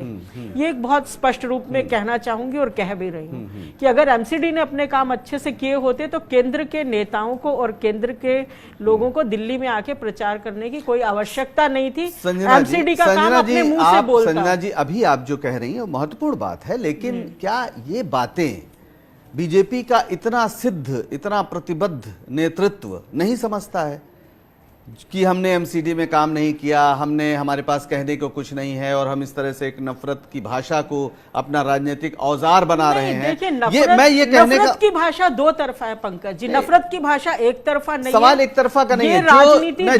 जो सत्ता, नहीं माफ करिएगा, जिन्हें जो पद पे होते हैं, जो भारत के प्रधानमंत्री और गृह मंत्री की कुर्सी पर बैठे हैं, उनसे देश दूसरी उम्मीद करती है। जो लोग सड़क पर हैं, विपक्ष पे हैं, उनसे मर्यादा की उतनी वो नहीं होती। भाषा तो देखिए सभी बोलते हैं। शाहीन बाग को करंट मारने जैसी भाषा, एक मिनट, शाहीन बाग को करंट मारने जैसी भाषा किसने बोली? गोली मारो किसने बोला? अरविंद केजरीवाल की ओर से तो ऐसी कोई भाषा नहीं आई, ना कांग्रेस की ओर से ऐसी कोई भाषा आई है। तो आप दुतरफा जो कह रहे हैं, ये बात समझ में नहीं आ रही। 3 पार्टियां थी, उसमें अगर आप इस भाषा की बात करें तो सिर्फ बीजेपी के लोग ऐसी भाषा बोल रहे हैं। नहीं, ये भाषा तो राहुल गांधी जी भी बोल रहे हैं। नहीं, राहुल गांधी अपने पिता से बड़ी उम्र के व्यक्ति को तू तड़ाक से बात करना, ये कौन सी सभ्यता है? आपसे बड़ा उम्र में कोई भी होगा, सुनिए ना मुझे, प्लीज 1 मिनट दीजिए, फिर आप जो भी बोलिए। ये जो भाषा जो आप कह रहे हैं ना कि गोली मारो और ये सब, तो शाहीन बाग में भी जिस तरह की वीडियोस और जिस तरह की चीजें सामने आ रही हैं वो बहुत डरावनी और भयावह है एक आम आदमी के लिए। जिस तरह से वो कह रहे हैं कि हमने अपने बच्चों को लोरी थोड़ी ना सुनाई है, हमने इनको ट्विंकल ट्विंकल थोड़ी सिखाया, औरतें बोल रही हैं उस तरह की भाषा। और संसद में सुनिए प्रशांत जी, पिता के बारे में तो बात हो रही है, लेकिन राष्ट्रपिता के बारे में भी कौन क्या कह रहा है, ये भी आप अपनी बात पूरी करें। संसद में राहुल गांधी जी ने जिस तरह की भाषा, वो मैं ये नहीं कह रही पार्टी एक तरफ छोड़ दीजिए, मेरा ख्याल ये चुनाव के बाद की बात है। ये भाषा, जिस भाषण का आप जिक्र कर रहे हैं, ये चुनाव के बाद का। हाँ, जो भी है। नहीं तो हम लोग तो चुनाव के मुद्दों की डिस्कस कर रहे हैं ना, ये ठीक है, इस पर बात होनी चाहिए कि सभ्यता की क्या भाषा है और किस तरह से बात बोलनी चाहिए, वो सब सही है। की भाषा, मैंने चुनाव प्रचार की बात की है। हाँ, चुनाव प्रचार में तो ऐसा कोई बयान नहीं, देखिए जो भी गलत बयानबाजी जो भी करता, लोकतंत्र में अभिव्यक्ति की आजादी का मतलब ये नहीं है कि आप गाली गलौज पर उतर संजना जी, मैं आपसे सहमत हूं। मैं कह रहा हूं कि चुनाव प्रचार के दौरान इस भाषा की बात है। बाकी संसद में जो जो कहा गया उस पर एक लंबी बात हम लोगों को करनी चाहिए, हम लोग करेंगे। और आम आदमी पार्टी, आपके पास फिर आते हैं, आम आदमी पार्टी में जश्न शुरू हो गया है और कहीं ना कहीं बीजेपी का नेतृत्व एक उसमें एक मायूसी दिख रही है। हालांकि कल तक दावा था कि 48 सीटें कम से कम आएंगी, पर ऐसा कुछ नहीं हुआ। और जो बात एग्जिट पोल्स बता रहे थे, उन्हीं तरीके से या उसी रुझान को ही आज हम रिजल्ट में बदलते देख रहे हैं। प्रशांत, अपनी बात आप करिए। जो आप कह रहे थे, संजना जी ने जिस तरह से एक बताया कि दोनों तरफ से नफरत की बात, और शाहीन बाग के वीडियो है, पता नहीं मतलब किन वीडियोस की बात हो रही, बहुत से वीडियो तो ऑल्ट न्यूज की पड़ताल में हमने देखे हैं, वो किस तरह से आए। तो एक महिला बुर्का पहन के वहाँ गई थी जो बीजेपी की समर्थक रही हैं, और किसी और चैनल पे मैं डिबेट में गया था और वहाँ पे उनको बीजेपी की प्रवक्ता के तौर पे पेश भी किया गया था। इस घटना से काफ़ी 15-20 दिन पहले की बात है। तो आप आईटी सेल पे के भरोसे नफरत की राजनीति करके गोली मारो, करंट यहाँ लगेगा, पाकिस्तान, शाहीन बाग, इन मुद्दों पे अगर आप दिल्ली में जाके चुनाव लड़ेंगे, जहाँ पे कि चेतना बहुत ज़्यादा है, मिडिल क्लास बहुत बड़ा है दिल्ली में मीडिया की प्रेजेंस बहुत है और सड़कों पे काम भी दिख रहा है, तो इस ऐसे में मुझे नहीं लगता कि बीजेपी में जो कहा जाता है कि चाणक्य हैं, कोई पन्ना प्रमुख वगैरह की बातें होती हैं, ये कहाँ से, मतलब, और जबकि झारखंड के चुनाव से आपको संकेत मिल गया था कि कपड़ों से पहचानने की आप बात वहाँ पे करके आए और लोगों ने आपको नकार दिया। वहाँ पे आपकी बनी हुई सरकार चली गई, यहाँ पे तो सरकार नहीं है 22 साल से, झारखंड में तो बनी हुई सरकार चली गई। तो ये देश का रुझान और ये जो मैंडेट आपको केंद्र में मिला, ये 15 दिन का मैंडेट है, ये केवल बालाकोट का मैंडेट है, एक भावनात्मक उसका, कि हमारे जो शहीद वहाँ पे पुलवामा में उनकी जाने गई, उनकी उसका एक इमोशनल, और ये इमोशनल मैंडेट हमने पहले भी देखे हैं कि इमोशनल मैंडेट राजीव गांधी को भी ऐसे इमोशनल मैंडेट मिल गया था। तो वो उस मैंडेट का बहुत लंबी अवधि नहीं होती है। आप देखिए कि राजीव गांधी भी एक भावनात्मक मुद्दे पर चुनाव जीत कर आए थे, लेकिन जैसे ही बोफोर्स आया तो उनकी जो मॉरल अथॉरिटी थी वो खत्म हो गई थी लगभग। बिलाल, आप कांग्रेस को बहुत करीब से देखते रहे हैं, उसको आपने कवर किया है लंबे समय से। कांग्रेस जिस बुरी तरीके से पिछले चुनाव में तो शून्य में थी, इस बार भी मुझे लगता है कि वो एक सीट पे हालांकि रुझान में वो आगे चल रही है, लेकिन कह नहीं सकते कि वो शून्य से आगे बढ़ पाएगी या नहीं। अभी आप दावा नहीं कर सकते कि वो जीत ही पाएगी। कांग्रेस की जो बुरी गत है, खास तौर पर इस समय देश की सबसे बड़ी पार्टी विपक्ष की, जिसे माना जाता है, जिसके ऊपर बड़ी जिम्मेदारी होती है, दिल्ली में इस तरह से उसका सुपड़ा साफ हो जाएगा, इसकी कल्पना तो कांग्रेस के नेताओं ने नहीं की होगी। क्या गलती हुई कांग्रेस से? देखिए, कांग्रेस के लिए ये चिंतन और आत्ममंथन का समय है। कांग्रेस को समझना होगा कि ग्राउंड रियलिटीज़ क्या हैं, उनको अपने डिसीजन मेकिंग को ठीक करना होगा, साथ ही साथ जो संगठन है दिल्ली का उसको सुधारने की ज़रूरत होगी।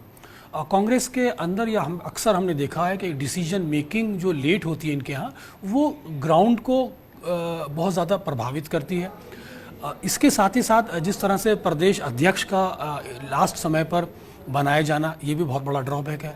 संगठन ना खड़ा होना, ये भी बहुत ड्रॉबैक है। साथ ही साथ कांग्रेस के नेताओं का ज़मीन पे ना काम करना, ये सबसे बड़ा ड्रॉबैक है। कांग्रेस के पार्टी के नेता कमरों में बैठ के स्ट्रैटेजी बनाते हैं, कमरों में बैठ के सोचते हैं, साथ ही साथ और जो इमेजिनेशन करते हैं वो सोचते हैं कि शायद उस इमेजिनेशन को वो ज़मीनी स्तर पर, धरातल पर उतार देंगे। तो कांग्रेस को अपनी ड्राइंग रूम पॉलिटिक्स से बाहर आना पड़ेगा। कांग्रेस को जमीन पे जाके लोगों को मेहनत करनी पड़ेगी, लोगों को संपर्क बढ़ाना पड़ेगा, लोगों की भावनाओं को समझना पड़ेगा, और साथ ही साथ जो बाइपोलर पॉलिटिक्स में जो विचारधारा में कांग्रेस, आप कांग्रेस की बात कर रहे हैं बिलाल, आप कांग्रेस की बात कर रहे हैं। पीएल पुनिया कांग्रेस के नेता क्या बोल रहे हैं, जरा सा वो सुन लेते हैं, आखिर उनका क्या। वो जनता के सामने रखने का प्रयास किया, और भारतीय जनता पार्टी ने तो देश और समाज को बांटने का काम करते हैं, वही उनका चुनाव प्रचार होता है। और अभी जो मतगणना हो रही है और रुझान आ रहे हैं, मेरा ये मानना है ये बहुत शुरुआती दौर का रुझान है, और जनता जो फैसला करेगी वो सामने होगा, वो मंजूर होगा हमको। लेकिन अभी एक निश्चित रूप से कह देना कि कौन बढ़ रहा है, कौन आगे सरकार बनाने के करीब है, ये कहना मुश्किल है। सर, बीजेपी ने आज जो है सभी अपने राज्यसभा के सांसदों के लिए व्हिप जारी किया है और उन सबको सदन में मौजूद रहने के लिए कहा है। बताया जा रहा है कि कुछ जरूरी बिजनेस जो है आज राज्यसभा में लाया जा सकता है। देखिए, राज्यसभा के जो तो कांग्रेस के नेता पीएल पुनिया उन कह रहे हैं कि अभी शुरुआती रुझान है, अभी इस पर यकीन करने की कोई वजह नहीं। हम सीधे चलते हैं मतगणना केंद्र गोल मार्केट, जहां हमारे संवाददाता शशांक पाठक जुड़ गए हैं। शशांक, क्या माहौल है वहां पर और क्या रुझानों में क्या चल रहा है? मिठाइयां किधर हैं और मायूसियां किधर हैं? देखिए यहाँ पर अगर अभी हम रुझानों की बात करें तो मायूसियां सीधे तौर पर बीजेपी के चेहरे पे या उनके कार्यकर्ताओं के या उनके समर्थकों के चेहरों पर ही होंगी। हालांकि मनोज तिवारी ने कहा था कि चौंकाने वाले परिणाम आएंगे, लेकिन एग्जिट पोल से मिलते जुलते नतीजे आ रहे हैं। और अभी ये जो रुझान है वो जो बैलेट पेपर हैं उनके हैं, और बैलेट पेपर में हम जो बीते जो चुनाव हैं उनमें देखते रहे कि बीजेपी को एज मिला है जब भी बैलेट पेपर खुले, लेकिन इस बार जो है दिल्ली में कम से कम ये अलग हुआ है कि आम आदमी पार्टी बैलेट पेपर में के रुझानों में भी आगे गई है। तो अभी जो ये मतगणना केंद्र है, यहाँ पर 4 विधानसभा सीट हैं, जिसमें एक अरविंद केजरीवाल की भी सीट है नई दिल्ली, उसके भी यहाँ पर चुनाव परिणाम होंगे। लेकिन यहाँ पर काफी देर से या कहें जब से मतगणना शुरू हुई है, किसी तरह का कोई अनाउंसमेंट या अंदर से कोई रुझान किस तरह अंदर चल रहा है, क्या वोटिंग के लेकर क्या अंदर चल रहा है, उस तरह की कोई खबर आई नहीं। हालांकि व्यवस्था पूरी करी गई थी चुनाव आयोग की तरफ से, तमाम स्पीकर वगैरह यहाँ लगाए गए थे कि लगभग हर आधे घंटे में ये बताया जा रहा था कि जो रुझान चल रहे हैं, जो गिनती चल रही है, कौन आगे है कौन पीछे, ये सब बताया जाएगा। लेकिन ऐसा कुछ अभी यहाँ होता हुआ नहीं दिख रहा है। हालांकि जो आम लोग हैं, एक तरफ तो जो कार्यकर्ता हैं तमाम पार्टियों के, वो अंदर हैं, पोलिंग बूथ के आसपास, काउंटिंग जो सेंटर है उसके आसपास हैं। लेकिन जो आम लोग बाहर खड़े हैं, जो मीडिया को देखकर रुक जाते हैं, चाय पीने के लिए रुक जाते हैं, वो बड़ा जिस तरह के रुझान आ रहे हैं उससे ही मिलती जुलती बात कर रहे हैं। यानी कि कहीं ना कहीं जो आम लोगों का जो वोटिंग का रुझान रहा है, आम लोगों का जो एग्जिट पोल का जो रुझान रहा है, तमाम एग्जिट पोल जो आए और अब जो रुझान आ रहे हैं सामने, वो उनसे मिलते जुलते ही हैं। तो इससे खुशियां तो हमें इमरान बता पाएंगे, जो आम आदमी पार्टी के ऑफिस में है वहां होंगी, और प्रशांत जो हमारे सहयोगी हैं वो बीजेपी दफ्तर में, और यहाँ पर जो बीजेपी कार्यकर्ता हैं, तो निश्चित तौर पर मायूसी तो होगी ही। जी प्रशांत। जी शशांक, आप बने रहिए हमारे साथ। तो कुल मिला के अभी उस तरह से जो कहा गया था चुनाव आयोग की ओर से कि लगातार अनाउंसमेंट्स होंगे, वो कम से कम जहां हमारे संवाददाता शशांक पाठक हैं वहां पर ऐसा नहीं हो रहा है। संजना जी, आमतौर पर जैसा अभी शशांक ने भी कहा कि शुरुआत में जो बैलेट पेपर खोले जाते हैं तो बीजेपी आगे रहती रही है, ये एक सामान्य परिघटना मानी जाती है, बाद में चाहे रिजल्ट जो हो। लेकिन बैलेट पेपर की गिनती में भी बीजेपी का पीछे चले जाना, क्या कुछ आपको लगता है कि उसका जो अपना सामाजिक आधार रहा है, जिसको हम मानते हैं कि शहरी पढ़ा लिखा वर्ग, खासतौर पर नौकरी पेशा, उसके अंदर भी कुछ विशेष तौर पर जिस तरह की आर्थिक स्थिति देश की है, उसको लेकर कुछ मायूसी हुई है क्या? देखिए, आर्थिक स्थिति पर बाद में आते हैं। सबसे बड़ा बात क्या है कि बीजेपी, आप ये मानेंगे कि सबसे बड़ी कैडर बेस्ड पार्टी है जी, है ना। हुआ क्या है कि जब से मोदी जी के चेहरे पर इनको जीत मिली है, तो जो बाकी लीडर हैं उन्होंने एक बैक सीट ले ली है। उन्होंने कहा गाड़ी तो मोदी जी चला रहे हैं, हम पीछे आराम से बैठते हैं। तो एक वजह ये भी है कि जो लोकल लीडर्स हैं या स्टेट लीडर्स हैं, उन्होंने थोड़ा अपनी चाल को, रफ्तार को कम किया और काम के हिसाब से भी कम किया। कि जब आपका स्टेट लीडर ही बहुत बढ़ के आगे काम नहीं कर रहा, तो कार्यकर्ता खुद भी थोड़ा पीछे हो जाता है। तो मोदी जी के ऊपर ओवर डिपेंडेंसी, वो मैं एक कारण मानती हूँ। मैं यहाँ पे एक बीजेपी प्रवक्ता के तौर पे नहीं हूँ, मैं उस तरह आपसे पूछ भी नहीं। तो मैंने जो मेरा अपना एनालिसिस है, अपना विश्लेषण, मेरा विश्लेषण ये है कि अगर सभी लोग मिलकर अपने तरीके से काम करते और करते रहते। दिल्ली में तो आप देख रहे हैं कि पिछले 21 साल से बीजेपी सत्ता से बाहर है, और किरण बेदी को लाने के बाद बहुत बड़ा डिजास्टर हुआ। जो जीत भी जाते, अगर हर्षवर्धन जी को फिर से चेहरा पेश किया जाता तो वो जीत जाते। और दिल्ली में पिछले बहुत सालों से आपने देखा होगा, कोई एक कदावर नेता या एक नेता जो सबको अपने साथ लेके चल सके, दिल्ली को वैसा बीजेपी ने अभी तक वैसा नेतृत्व नहीं दिया है।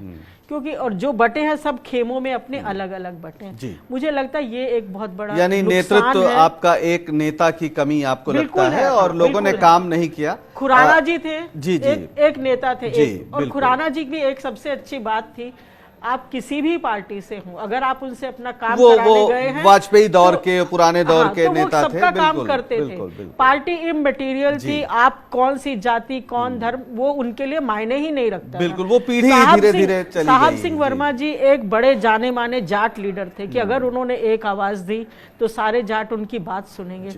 आज दिल्ली में बीजेपी की वो वाली स्थिति नहीं है जो मदन लाल खुराना जी और साहब सिंह वर्मा। आपसे दोबारा बात करें। प्रशांत, आप कह रही हैं संजना जी कि नेतृत्व का अभाव और खास तौर पर मेहनत लोगों ने नहीं की, पर हमने तो देखा है कि गृह मंत्री गली गली पर्चा बांट रहे हैं। क्या सचमुच ये था, या एमपी यहाँ पे लगे हुए थे? हाँ, मिनिस्टर्स लगे हुए ये थे, जो बात कही जा रही है, इसका दूसरा पहलू क्या है? दूसरा पहलू देखिए क्या है कि बीजेपी, अमित शाह को तो माना जाता है कि माइक्रो मैनेजमेंट के आदमी हैं वो जी।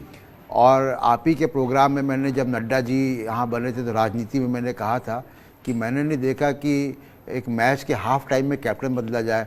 तो मुझे लगता है कि अब बीजेपी हार का जो पोस्टर है वो नड्डा जी के नाम पे कर देगी। लेकिन एक बहुत इंपॉर्टेंट बात, जो बैलेट पेपर की बात आपने कही, मैंने सुबह भी इस बात को कहा कि बैलेट पेपर, ये जो पोस्टल बैलेट है, ये कौन लोग होते हैं? ये सरकारी कर्मचारी होते हैं और सेना या सिक्योरिटी फोर्सेस के लोग होते हैं मुख्यतः।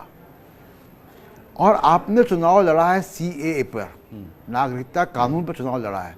तो अगर आपके सरकारी कर्मचारी, आपके सेना के लोग, आपके पुलिस सुरक्षा बल के लोग भी आपके उस प्रचार पे नहीं गए और उन्होंने आम आदमी पार्टी को बैलेट पेपर में भी जिताया है बड़ी संख्या में, तो ये एक संकेत जो है वो बीजेपी को, सरकार को लेना चाहिए।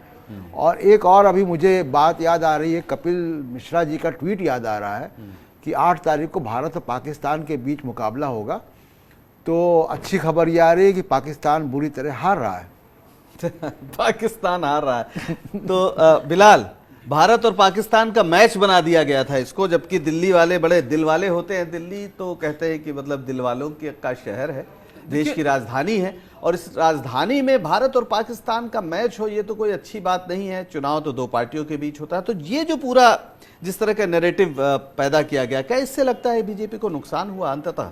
देखिए, फाइनली तो भारतीय जनता पार्टी पूरी तरह परास्त हुई स्ट्रैटेजिकली।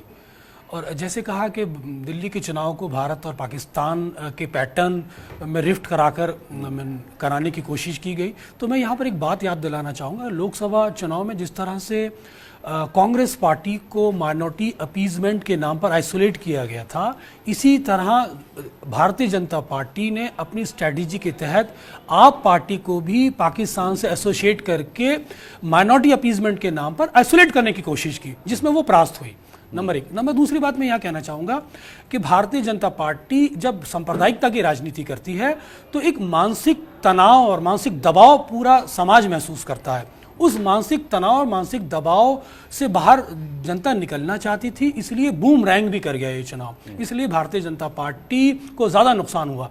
अगर आप देखें, लोकसभा चुनाव देखें या हरियाणा का चुनाव देखें, महाराष्ट्र का चुनाव देखें या झारखंड का चुनाव देखें, भारतीय जनता पार्टी सभी चुनाव एक ही पैटर्न पर लड़ रही है, सांप्रदायिकता के पैटर्न पर लड़ रही है, जिसे वो राष्ट्रवाद का नाम देती है।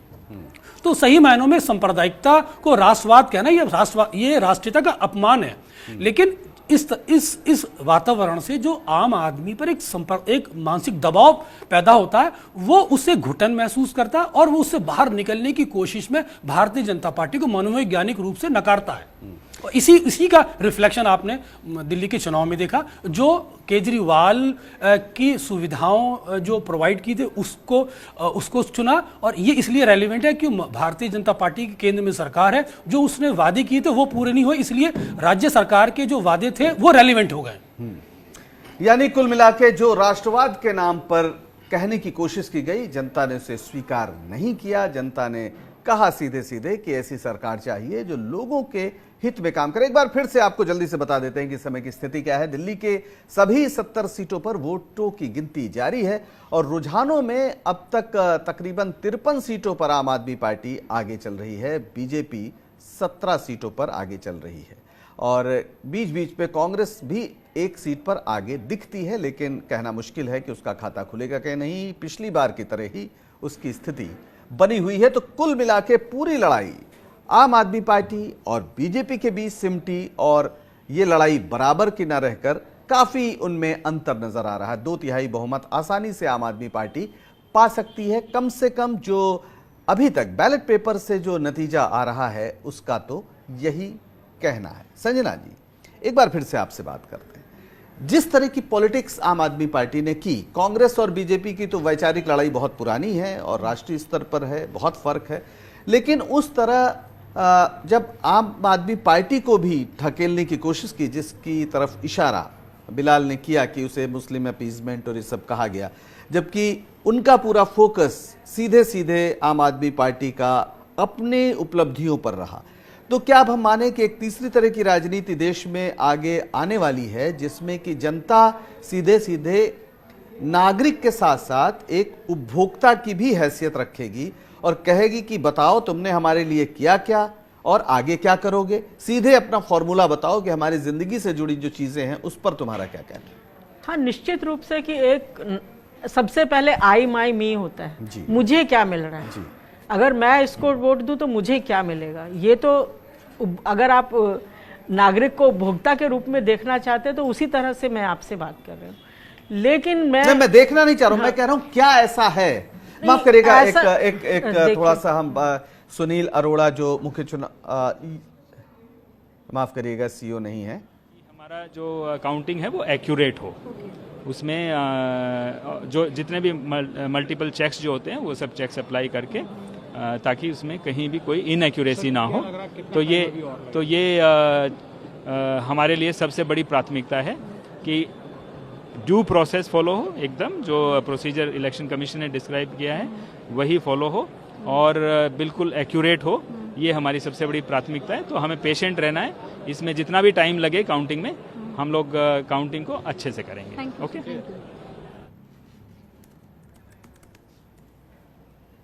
तो काउंटिंग कायदे से हो, नियम से हो, ये चुनाव आयोग की पूरी प्राथमिकता है। और इस समय संगम विहार से कांग्रेस की पूनम आजाद पीछे चल रही हैं, जबकि कालकाजी से आम आदमी पार्टी की आतिशी मारलेना आगे चल रही हैं। बिलाल, आपसे एक सवाल पूछेंगे। कीर्ति आजाद को बड़े धूम धड़ाके से कांग्रेस लाई, पूनम आजाद उनकी पत्नी हैं, वो चुनाव भी लड़ रही थी, लेकिन वो भी कुछ कमाल नहीं कर पाए।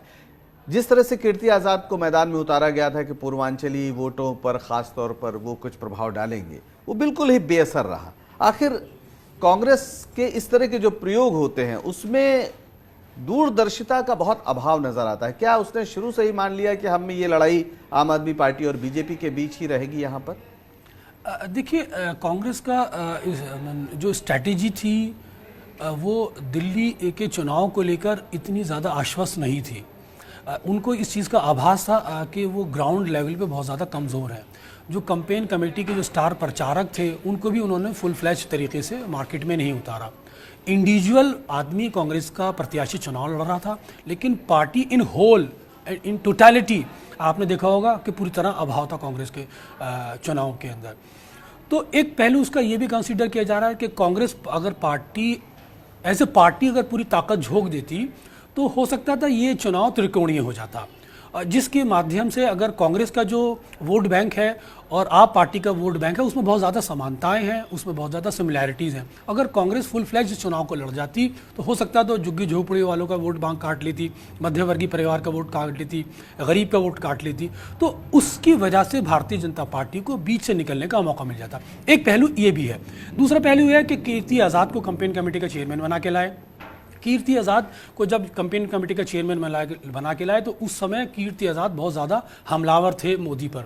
एक तो उस चीज़ का एडवांटेज उठाना चाहते थे, साथ ही साथ जो पूर्वांचल का जो वोटर है दिल्ली के अंदर उसको भी अट्रैक्ट करना चाहते थे।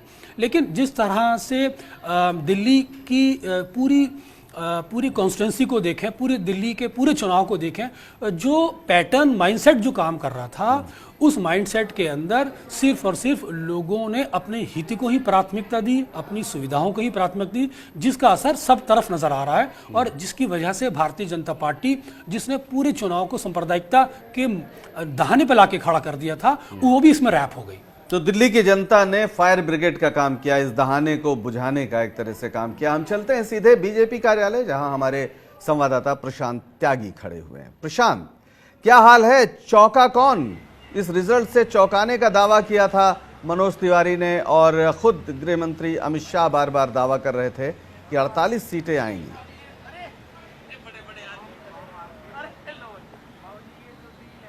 जी बिल्कुल, जब हमने भी मनोज तिवारी से बात करी तो साफ तौर पर उनका मानना था कि 48 के आंकड़े को भी पार करेगी। और मेरा ट्वीट आप सेव करके रख लीजिए, खासकर दर्शकों को संदेश उन्होंने दिया था कि 48 का आंकड़ा बीजेपी डेफिनेटली पार करेगी। आज सुबह तो 55 तक कह दिया था। लेकिन अभी अगर दिल्ली जो बीजेपी का मुख्यालय है, जो कार्यालय है, उसमें देखा जाए तो ज़्यादा कोई बड़ा नेता, कोई बड़ा चेहरा अब तक यहाँ पर पहुंचा नहीं है। हालांकि थोड़ी देर के लिए रमेश बुद्दुड़ी जरूर यहाँ पर आए थे, एक दो लोगों से बात करके विप जारी है पार्लियामेंट, उसका बहाना करके यहाँ से निकल गए।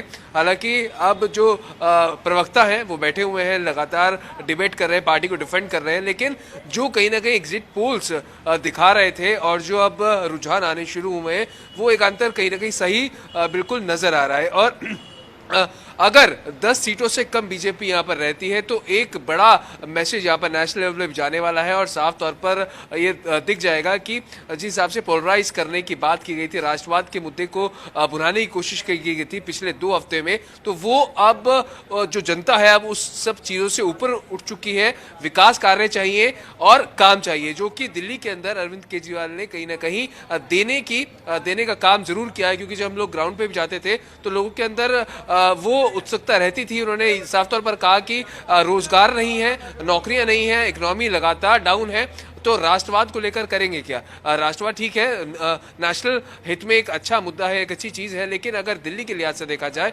अभी अपने विकास कार्य को देखा जाए तो हम अभी उन चीजों से संतुष्ट हैं और वही हमें आगे फ्यूचर के लिए चाहिए। तो जो एक तरह से पूरा पोलराइज करने की जो कोशिश की गई थी वो कहीं ना कहीं बीजेपी के लिए पॉजिटिव मैनर में नहीं गया है। जी बहुत शुक्रिया, आप बने रहिए, नजर बनाए रखिए। आगे बढ़ने से पहले एक नजर डाल लेते हैं सुर्खियों पर। दिल्ली की सभी 70 सीटों पर वोटों की गिनती जारी। रुझानों में 51 सीटों पर आम आदमी पार्टी आगे, बीजेपी 19 सीटों पर आगे चल रही है। तिमारपुर सीट से आम आदमी पार्टी के प्रवक्ता दिलीप पांडे पीछे, चांदनी चौक से कांग्रेस की अलका लांबा पीछे, मॉडल टाउन से बीजेपी के कपिल मिश्रा भी पीछे। रुझानों से आम आदमी पार्टी में खुशी की लहर, पार्टी दफ्तर में जश्न मना रहे हैं आम आदमी पार्टी के कार्यकर्ता। बीजेपी बोली यह भी रुझान, नतीजों का कीजिए इंतजार। राज्यसभा में अहम बिल पास कराने की तैयारी में सरकार, बिल का भी खुलासा नहीं। बीजेपी ने राज्यसभा में मौजूद रहने के लिए अपने सांसदों को जारी किया व्हिप। और कोरोना का कहर, चीन में मरने वालों की संख्या 1000 के पार, 4008 से ज्यादा नए केस आए सामने।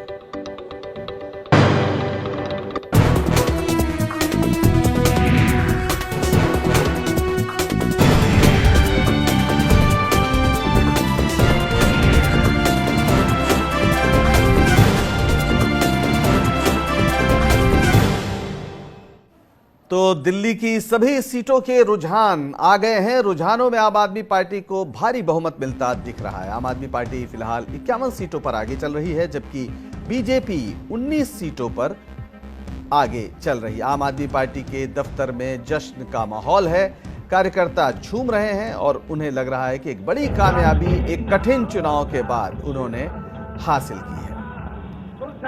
आम आदमी पार्टी में स्वाभाविक खुशी का माहौल। जो पार्टी पिछली बार 67 सीट जीत कर आई थी, इस बार उतनी उम्मीद तो उसे भी नहीं थी, लेकिन जिस तरह से दिल्ली में माहौल बना था उसमें कुछ भी होने की आशंका से आम आदमी पार्टी भी घबराई हुई थी। लेकिन दिल्ली की जनता ने अंततः उसके पक्ष में फैसला किया और जो कुछ काम, खासतौर पर आम आदमी की निजी जिंदगी से जुड़े जो काम थे, पानी, बिजली, स्कूल, अस्पताल वगैरह, इन पर जो काम आम आदमी पार्टी की सरकार ने किया, उस पर उसे समर्थन मिला। And basically they have acknowledged and they have welcomed the model of governance in Delhi, the model of development of Delhi, the model which talks about schools, education, health, and secondly, you know, the way they had insulted Hanumanji in the last days of the campaign. I think Hanuman ji ने इनकी लंका जो है उसकी लंका में आग लगा दी, इनकी लंका में, और इनको जो है उनका जो गुस्सा है वो आज 11 तारीख को मंगलवार के दिन, हनुमान जी के दिन जो है वो झेलना पड़ रहा है।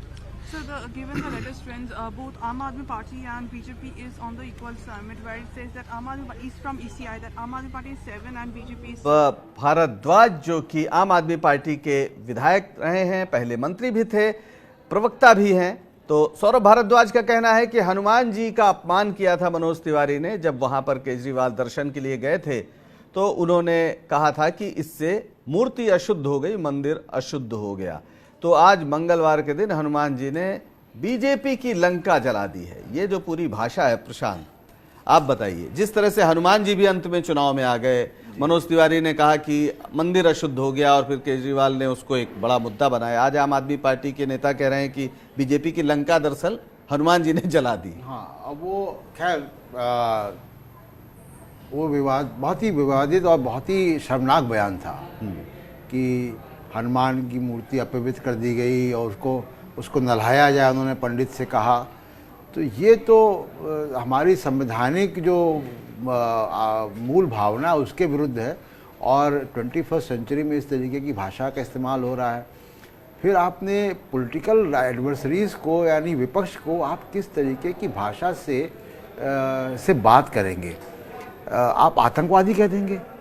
आप आरोप लगाओ ना अरविंद केजरीवाल पे कि उन्होंने विकास नहीं किया, उन्होंने झूठे वादे किए, जो कुछ भी आप आरोप लगाओ, लेकिन आप आतंकवादी कह दोगे अपने विपक्ष को। मुझे याद है कि इंदिरा गांधी तो नाम भी नहीं लेती थी। और यानी बीजेपी के ही जो बड़े नेता रहे, चाहे आडवाणी जी रहे या अटल बिहारी वाजपेयी रहे, उन्होंने भी विपक्ष पे इस तरीके के आरोप कभी नहीं लगाए कि किसी को आतंकवादी कह दें या अपराधी कह दें, पाकिस्तानी कह दें कि ये जीतेंगे तो पाकिस्तान में पटाखे छूटेंगे। ये जो नैरेटिव है ये एक तरीके से बहुत समाज में ना तो विवाद तो पैदा करता ही है, बंटवारे पैदा करता समाज में, उसके अलावा जनता भी उदासीन हो रही है। अगर आप देखिए कि वोटिंग परसेंटेज दिल्ली का नीचे गया है तो उसका एक कारण ये भी है जो ये बात कर रहे थे बिलाल कि मानसिक रूप से आपने इतना प्रताड़ित कर दिया, इतना हाइपर कैंपेन कि काफ़ी लोग तो इसलिए वोट डालने ही नहीं गए होंगे। तो ये एक बड़ा सबक शायद बीजेपी ले, या पता नहीं, उनकी तो रणनीति यही होती है। इस पे प्रशांत आपकी बात पर जाहिर है संजय जी से एक जवाब लेना होगा, लेकिन पहले देखते हैं कि आम आदमी पार्टी के कार्यकर्ता और नेता क्या कह रहे हैं। 70 की 70 सीटें हम लोग जीतने जा रहे हैं, आप देखते रहिए। अभी हमारी 56 हो गई है। 70 साल में ऐसा पहली बार किसी मुख्यमंत्री, किसी राज्य के मुख्यमंत्री ने पहली बार ऐसा किया। अगर काम किया हो तो वोट करना, नहीं बनना वोट मत करना। अब 70 साल के इतिहास में पहली बार ऐसा मुख्यमंत्री दिल्ली के केजरीवाल जी ने बोला था, अगर काम किया तो वोट करना, वरना वोट मत करना। कपिल मिश्रा ने ट्वीट किया था कि 8 तारीख को पाकिस्तान हारेगा, हिंदुस्तान जीतेगा। हम कपिल मिश्रा को बता दे रहा है, हिंदुस्तान हमेशा जीता है, जीता रहेगा। मैं ये कहना चाहता हूँ कि आज जो है आम आदमी पार्टी दिल्ली के अंदर ऐसा मुख्यमंत्री है, 70 साल आज़ादी के बाद हम लोगों ने देखा, हम लोग यहाँ पर रह चुके हैं, हमने देखा है बहुत सी पार्टियां आई, लेकिन आज दिल्ली के मुख्यमंत्री ने 70 साल आज़ादी के बाद पहला राज्य का मुख्यमंत्री है जिसने काम के नाम पे वोट मांगा है। पूरे देश को ये संदेश दिया है कि अब फालतू की लफबाजी से चुनाव नहीं होंगे, जमीन पर काम करना होगा और जो काम करेगा वही चुनाव जीतेगा, वही देश पर राज करेगा। आज जनता ने अमित शाह जी के कहने पर इतना बड़ा गहरा बटन दबाया कि वो दिल्ली से गुजरात तक पहुँच गया करंट। थोड़ी देर वेट कर लीजिए, आप तो बड़ा सबर का फल मीठा बताया भगवान ने भी। थोड़ी देर वेट कर लीजिए, 70 की 70 आएगी, सफाया कर देंगे। पूरा कुछ नहीं है भाजपा का, दिल्ली में कुछ नहीं है, कुछ नहीं है। अब दिल्ली तो हमारी, अब देश की बारी है साहब। तो संजय जी आपने सुना, ये प्रतिक्रियाएं सुनी, और इसमें वो जो 25 साल का व्यक्ति है वो भी कह रहा है कि 70 साल में ऐसा कभी नहीं हुआ, और 70 साल वाला तो कह ही रहा। लेकिन मतलब सभी लोग एक ही बात कह रहे हैं कि जिन्होंने काम किया है हमने उनको वोट दिया है, और काम करने वाला ही वोट पाएगा, लफाजी से देश नहीं चलेगा। क्या कुछ काम वाला मसला गंभीर हो गया है? काम वाला मसला गंभीर नहीं है, ना ही उन्होंने इतने बड़े कोई काम किए, लेकिन एंड में आके जो उन्होंने अपनी फ्री की स्ट्रैटेजी बनाई वो उनको बहुत काम की। अब ये देखना 31 मार्च 2020 के बाद क्या होगा, क्या ये संजय जी आप पत्रकार रही हैं, आप पत्रकार रही हैं, मैं बड़े अदब से एक बस फैक्ट आपका वो कर दूं कि ये आखिर में नहीं, आते ही पानी और बिजली, मेरा ख्याल है महीने भर के अंदर सरकार में पानी और बिजली आते ही जो पहला, हाँ मैं फ्री की बात, हाँ फ्री 200 यूनिट तक फ्री बिजली और पानी का पूरी तरह से माफ करना, ये पहले दिन से हुआ है। मेरा ख्याल है पहले महीने में ही हो गया था अगर मैं गलत नहीं हूं तो। इसके बाद फ्री में तो और बहुत चीजें नहीं आई, स्कूल बेहतर हुए, अस्पताल बेहतर हुए, जैसा उनका दावा है। फ्री ले देकर एक बस का मामला है जो आखिर में उनका दावा जो भी हो, दिल्ली की जनता ने उनको सिर आंखों पे बिठाया। ये वोटों के नतीजे अब तक के बता रहे हैं कि लोगों ने उनकी शैली को पसंद किया, उनके काम को पसंद किया। और लोकतंत्र में जो जनता की राय है, जो जनतंत्र, जो लोग वोट के अधिकार से, जो जिसके पास बहुमत है वही समझ लीजिए राजा है। तो इसको तो हम नकार ही नहीं सकते बिल्कुल भी। लेकिन सबसे बड़ा चिंता आप ये देखिए कि सुभाष चोपड़ा जी ने खुद चुनाव नहीं लड़ा, और वो कांग्रेस के अध्यक्ष है दिल्ली प्रदेश के। उनकी बेटी कालका जी सीट से उनकी बेटी चुनाव हार रही है। आरके पुरम से योगानंद शास्त्री जी ने अब कांग्रेस छोड़ दी, लेकिन वो कांग्रेस के बड़े नेता रहे, उनकी बेटी पीछे चल रही है। संगम विहार से पूनम आजाद जी बीजेपी आप कांग्रेस पर आप मतलब फोकस करें, मैं यही जानना चाहता हूं। मैं कांग्रेस तो कहीं मुद्दे में है ही नहीं, लड़ाई तो सीधे क्यों बीजेपी नहीं, और आप। नहीं क्यों नहीं है, ये भी तो एक बड़ा चिंता का विषय ना लोकतंत्र की। जब आप अच्छा, बात आपको करते हैं, कांग्रेस की चिंता है, एक अच्छी बात है। मैं गोपाल राय को सुन लेता हूं, जो क्या कह रहे हैं गोपाल राय।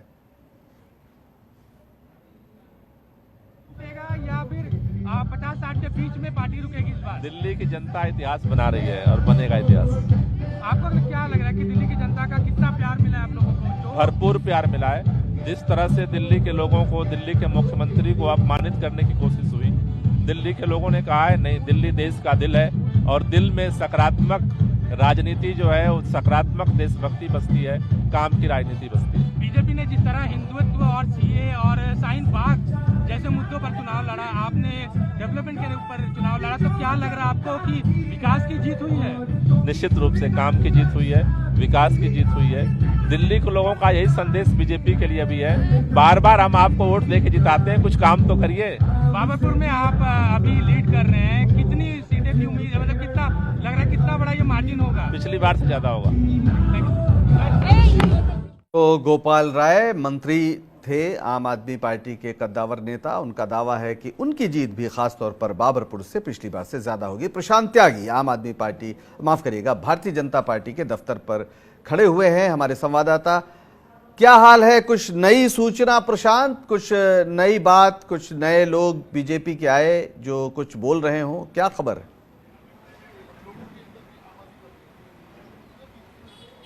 जी, जैसे कि पंकज मैंने पहले ही बताया था, कोई बीजेपी का बड़ा चेहरा अब तक यहाँ पर नहीं पहुंचा है। हो सकता है कि जो नतीजे आ रहे हैं उससे कहीं ना कहीं नाखुश हों लोग। हालांकि जो प्रदेश स्तर के कुछ लोग हैं, संगठन के लोग हैं, वो जरूर बीजेपी मुख्यालय पर जो कार्यालय है वो वहाँ पर जरूर पहुंचे हैं।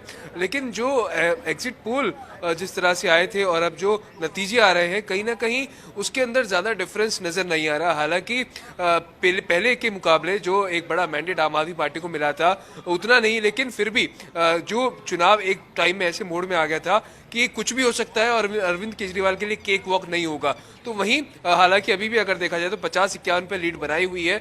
वहीं बीजेपी जहां 3 सीटों पर पिछली बार जीती थी तो करीब 19 के पास आई हैं। अभी भी अनऑफिशियली जब लोगों से हम बात कर रहे थे तो कह रहे थे कि नेगेटिव क्यों लें इस चीज़ को, हम लोग तो आगे बढ़े हैं, बल्कि आम आदमी पार्टी घटी है। कुछ लोगों को जरूर अपने साथ जोड़ने की कोशिश करूंगा अगली बार जो बीजेपी के नेता होंगे या प्रवक्ता होंगे।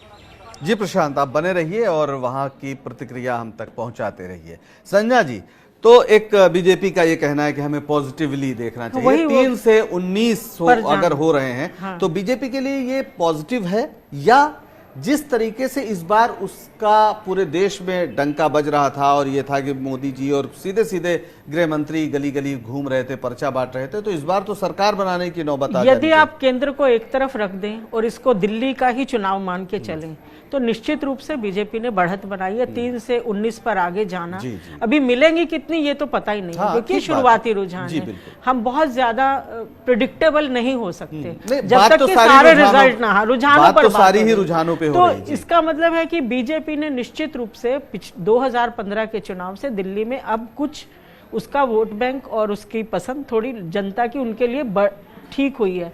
लेकिन कांग्रेस अभी भी जो कि लोकसभा चुनाव में दूसरे नंबर पर आ गई थी और वो फिर से तीसरे नंबर पर चली गई है। तो बीजेपी, अगर हम कंपैरिजन दिल्ली का ही करें और केंद्र को भी एक तरफ रख दें तो इस हिसाब से बीजेपी इज डूइंग बेटर। अगर कोई बच्चा फेल है और वो 2nd डिवीजन में पास हो जाए अगली बार तो आप उसको क्या कहेंगे?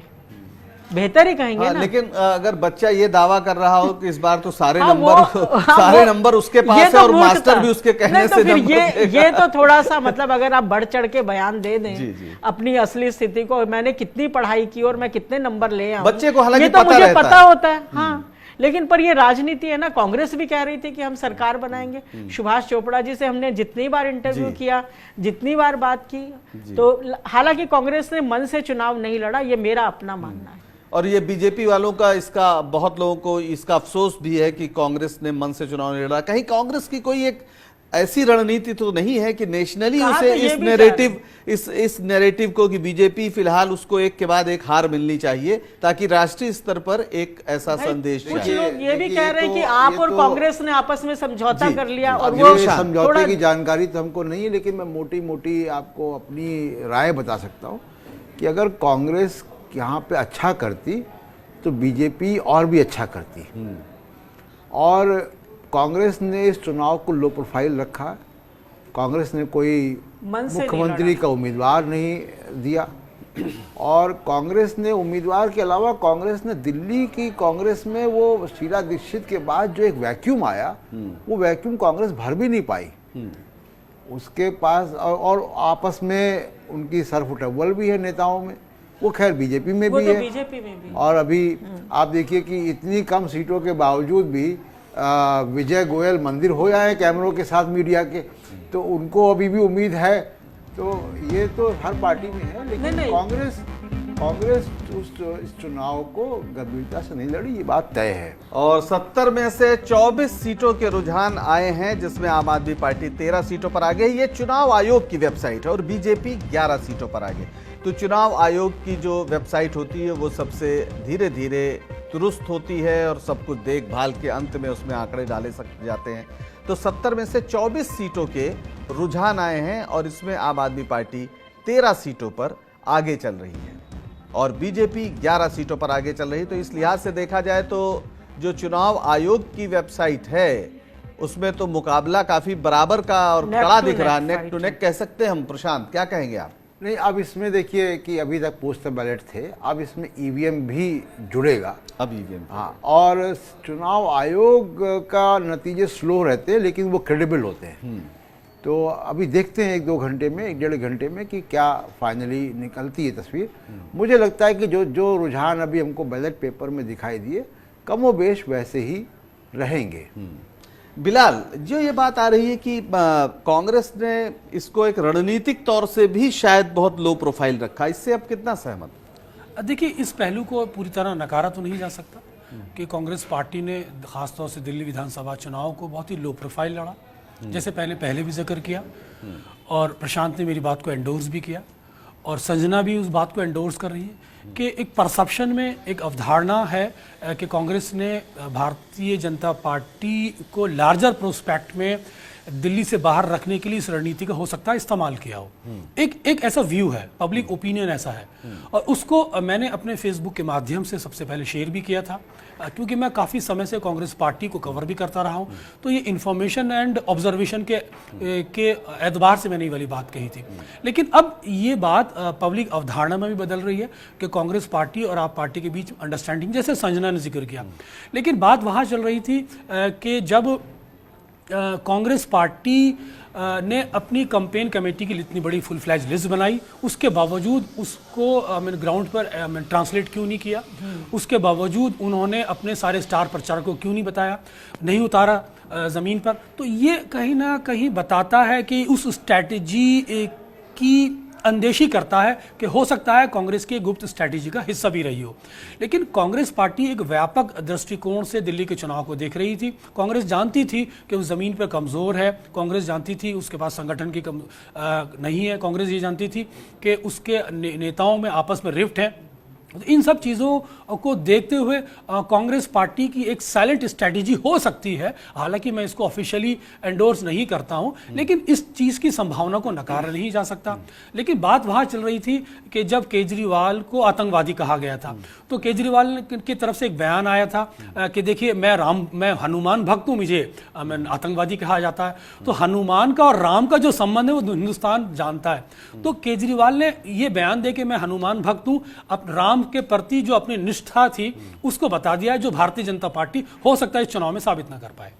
तो अभी जो चुनाव आयोग की वेबसाइट बता रही है कि अभी तक जो आंकड़े हैं उसके हिसाब से जो आम आदमी पार्टी है उसे 47.7% के करीब वोट मिला है और बीजेपी 46% वोट पा रही है। प्रशांत, ये क्या बैलेट पेपर का ही वोट होगा? ये अभी जो ये प्रतिशत का मसला है, अब इसमें दोनों वोट है ये। और बैलेट पेपर में तो आम आदमी पार्टी की बढ़त पोस्टल बैलेट में काफ़ी ज़्यादा थी तो अभी जब ये दोनों मिक्स हो रहे हैं तो रिजल्ट थोड़ा सा ट्रेंड जो है बदल रहा है। अभी देखते हैं आधे घंटे में कि ये क्या सूरत हाल लेता है। चलते हैं जरा प्रशांत त्यागी के पास, भारतीय जनता पार्टी के दफ्तर में मौजूद हैं और उनके साथ कोई अतिथि भी हैं। प्रशांत, क्या खबर? जी पंकज, दिल्ली बीजेपी के प्रवक्ता और नेता हरीश खुराना हमारे साथ हैं इस वक्त। हरीश जी, जो स्थिति इस वक्त लग रही है तो लग रहा है कहीं ना कहीं एग्जिट पोल सही साबित होते नजर आ रहे हैं? नहीं, ऐसा नहीं लग रहा। जिस प्रकार का अभी तो 25-26 सीटों पे मेरे ख्याल से जो दिखाई दे रहा है कि 25-26 सीटों पे भारतीय जनता पार्टी आगे हो गया है और अभी मेरे ख्याल से 2 या 3 राउंड ही हुए हैं। मुझे पूरा यकीन है कि 6 या 7 राउंड जब हो जाएंगे, जैसे चुनाव की गिनती आगे बढ़ती जाएगी, भारतीय जनता पार्टी वो 36 का मैजिकल फिगर वो क्रॉस करेगी। उसका कारण भी है, 2015 के अंदर भी मैंने चुनाव देखा, 2020 का भी चुनाव देखा। 2015 के अंदर जिस प्रकार से आम आदमी पार्टी के वॉलंटियर्स बाहर निकल के लोगों के अंदर जोश था आम आदमी पार्टी के लिए, उससे डबल जोश इस बार भारतीय जनता पार्टी के टेबल पर मैंने देखा है और पर्सनली जाकर देखा है मैंने कि लोग निकल रहे थे, भारतीय जनता पार्टी के टेबल पे आ रहे थे और जोश के अंदर थे। मुझे ऐसा कोई कारण नजर नहीं आ रहा कि वो जो जोश है वो भारतीय जनता पार्टी के लिए वोट में तब्दील ना हुआ हो। मुझे ऐसा कोई कारण नजर नहीं आ रहा। जब आपके पिता दिल्ली के मुख्यमंत्री हुआ करते थे मदनलाल खुराना जी, तो एक स्वर्ण काल देखा जाता था बीजेपी का दिल्ली के अंदर, उनके चेहरे पे ही लोग वोट डालते थे। तो अब लगता है कि चेहरे के बिना जब आप मैदान में उतरे हैं तो वो एक नेगेटिव इम्पैक्ट रहा है। देखिए, पहली बात तो कोई रिटर्न फॉर्मूला नहीं होता कि हमें भारतीय जनता पार्टी को एक कोई मुख्यमंत्री कैंडिडेट डिक्लेयर करके ही जाना है। मैं उसका एग्जाम्पल देता हूँ। नहीं, जितने राज्यों में आपने घोषित किया उतने में आप हारे हैं। समझ लीजिए, भारतीय जनता पार्टी 2015 के अंदर खट्टर साहब मुख्यमंत्री कैंडिडेट नहीं थे, उसके बाद जीते तो खट्टर साहब बने। ये दोबारा जब खट्टर साहब मुख्यमंत्री थे तो दोबारा मुख्यमंत्री कैंडिडेट फिर जीत के आए। फडणवीस साहब जब 2015 के अंदर मुख्यमंत्री कैंडिडेट नहीं थे, बनाया गया, उसके बाद दोबारा लड़े, हम सबसे बड़ी पार्टी के तौर पर उभर के आए और हमारा जो कोलिशन, जो प्री पोल कोलिशन था वो विनर था। वो आप जो मर्जी कह लीजिए।